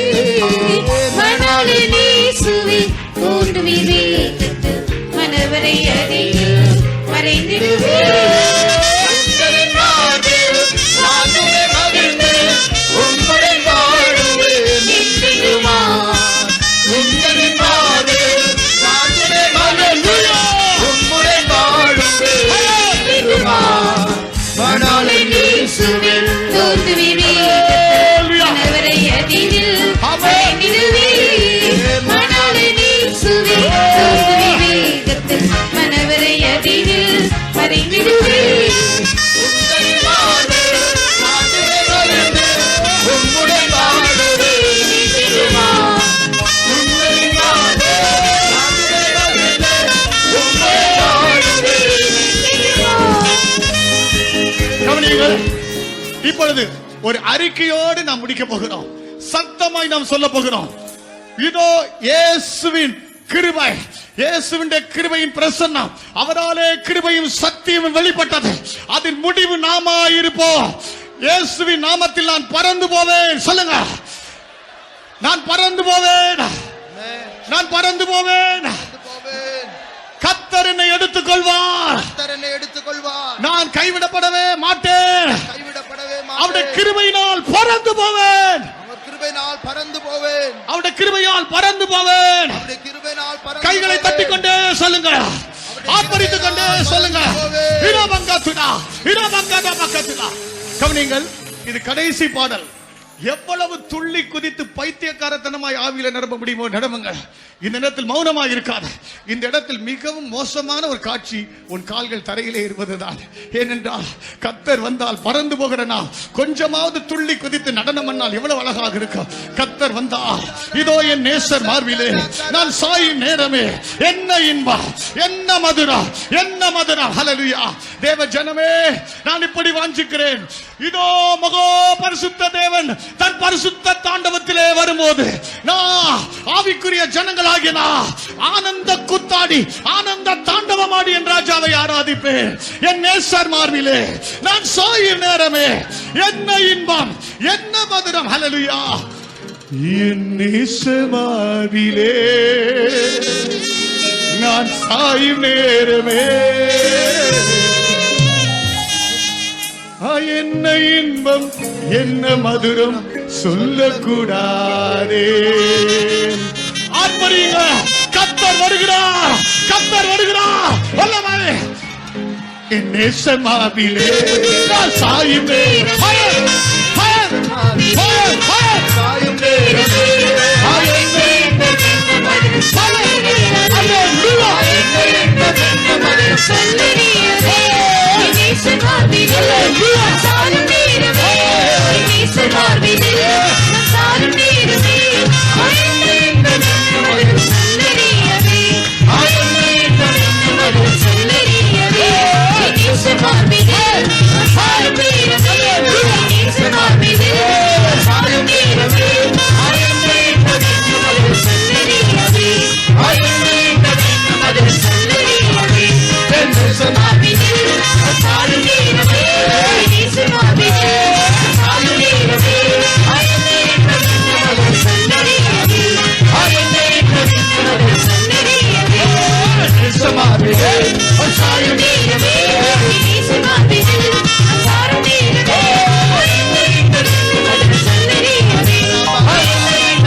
நான் சாயும் நேரமே என்ன இன்பம், என்ன மதுரம் சொல்லக்கூடாதே. அப்படிங்க என் நேசமாவிலே சாயும் வீரமே, பாவி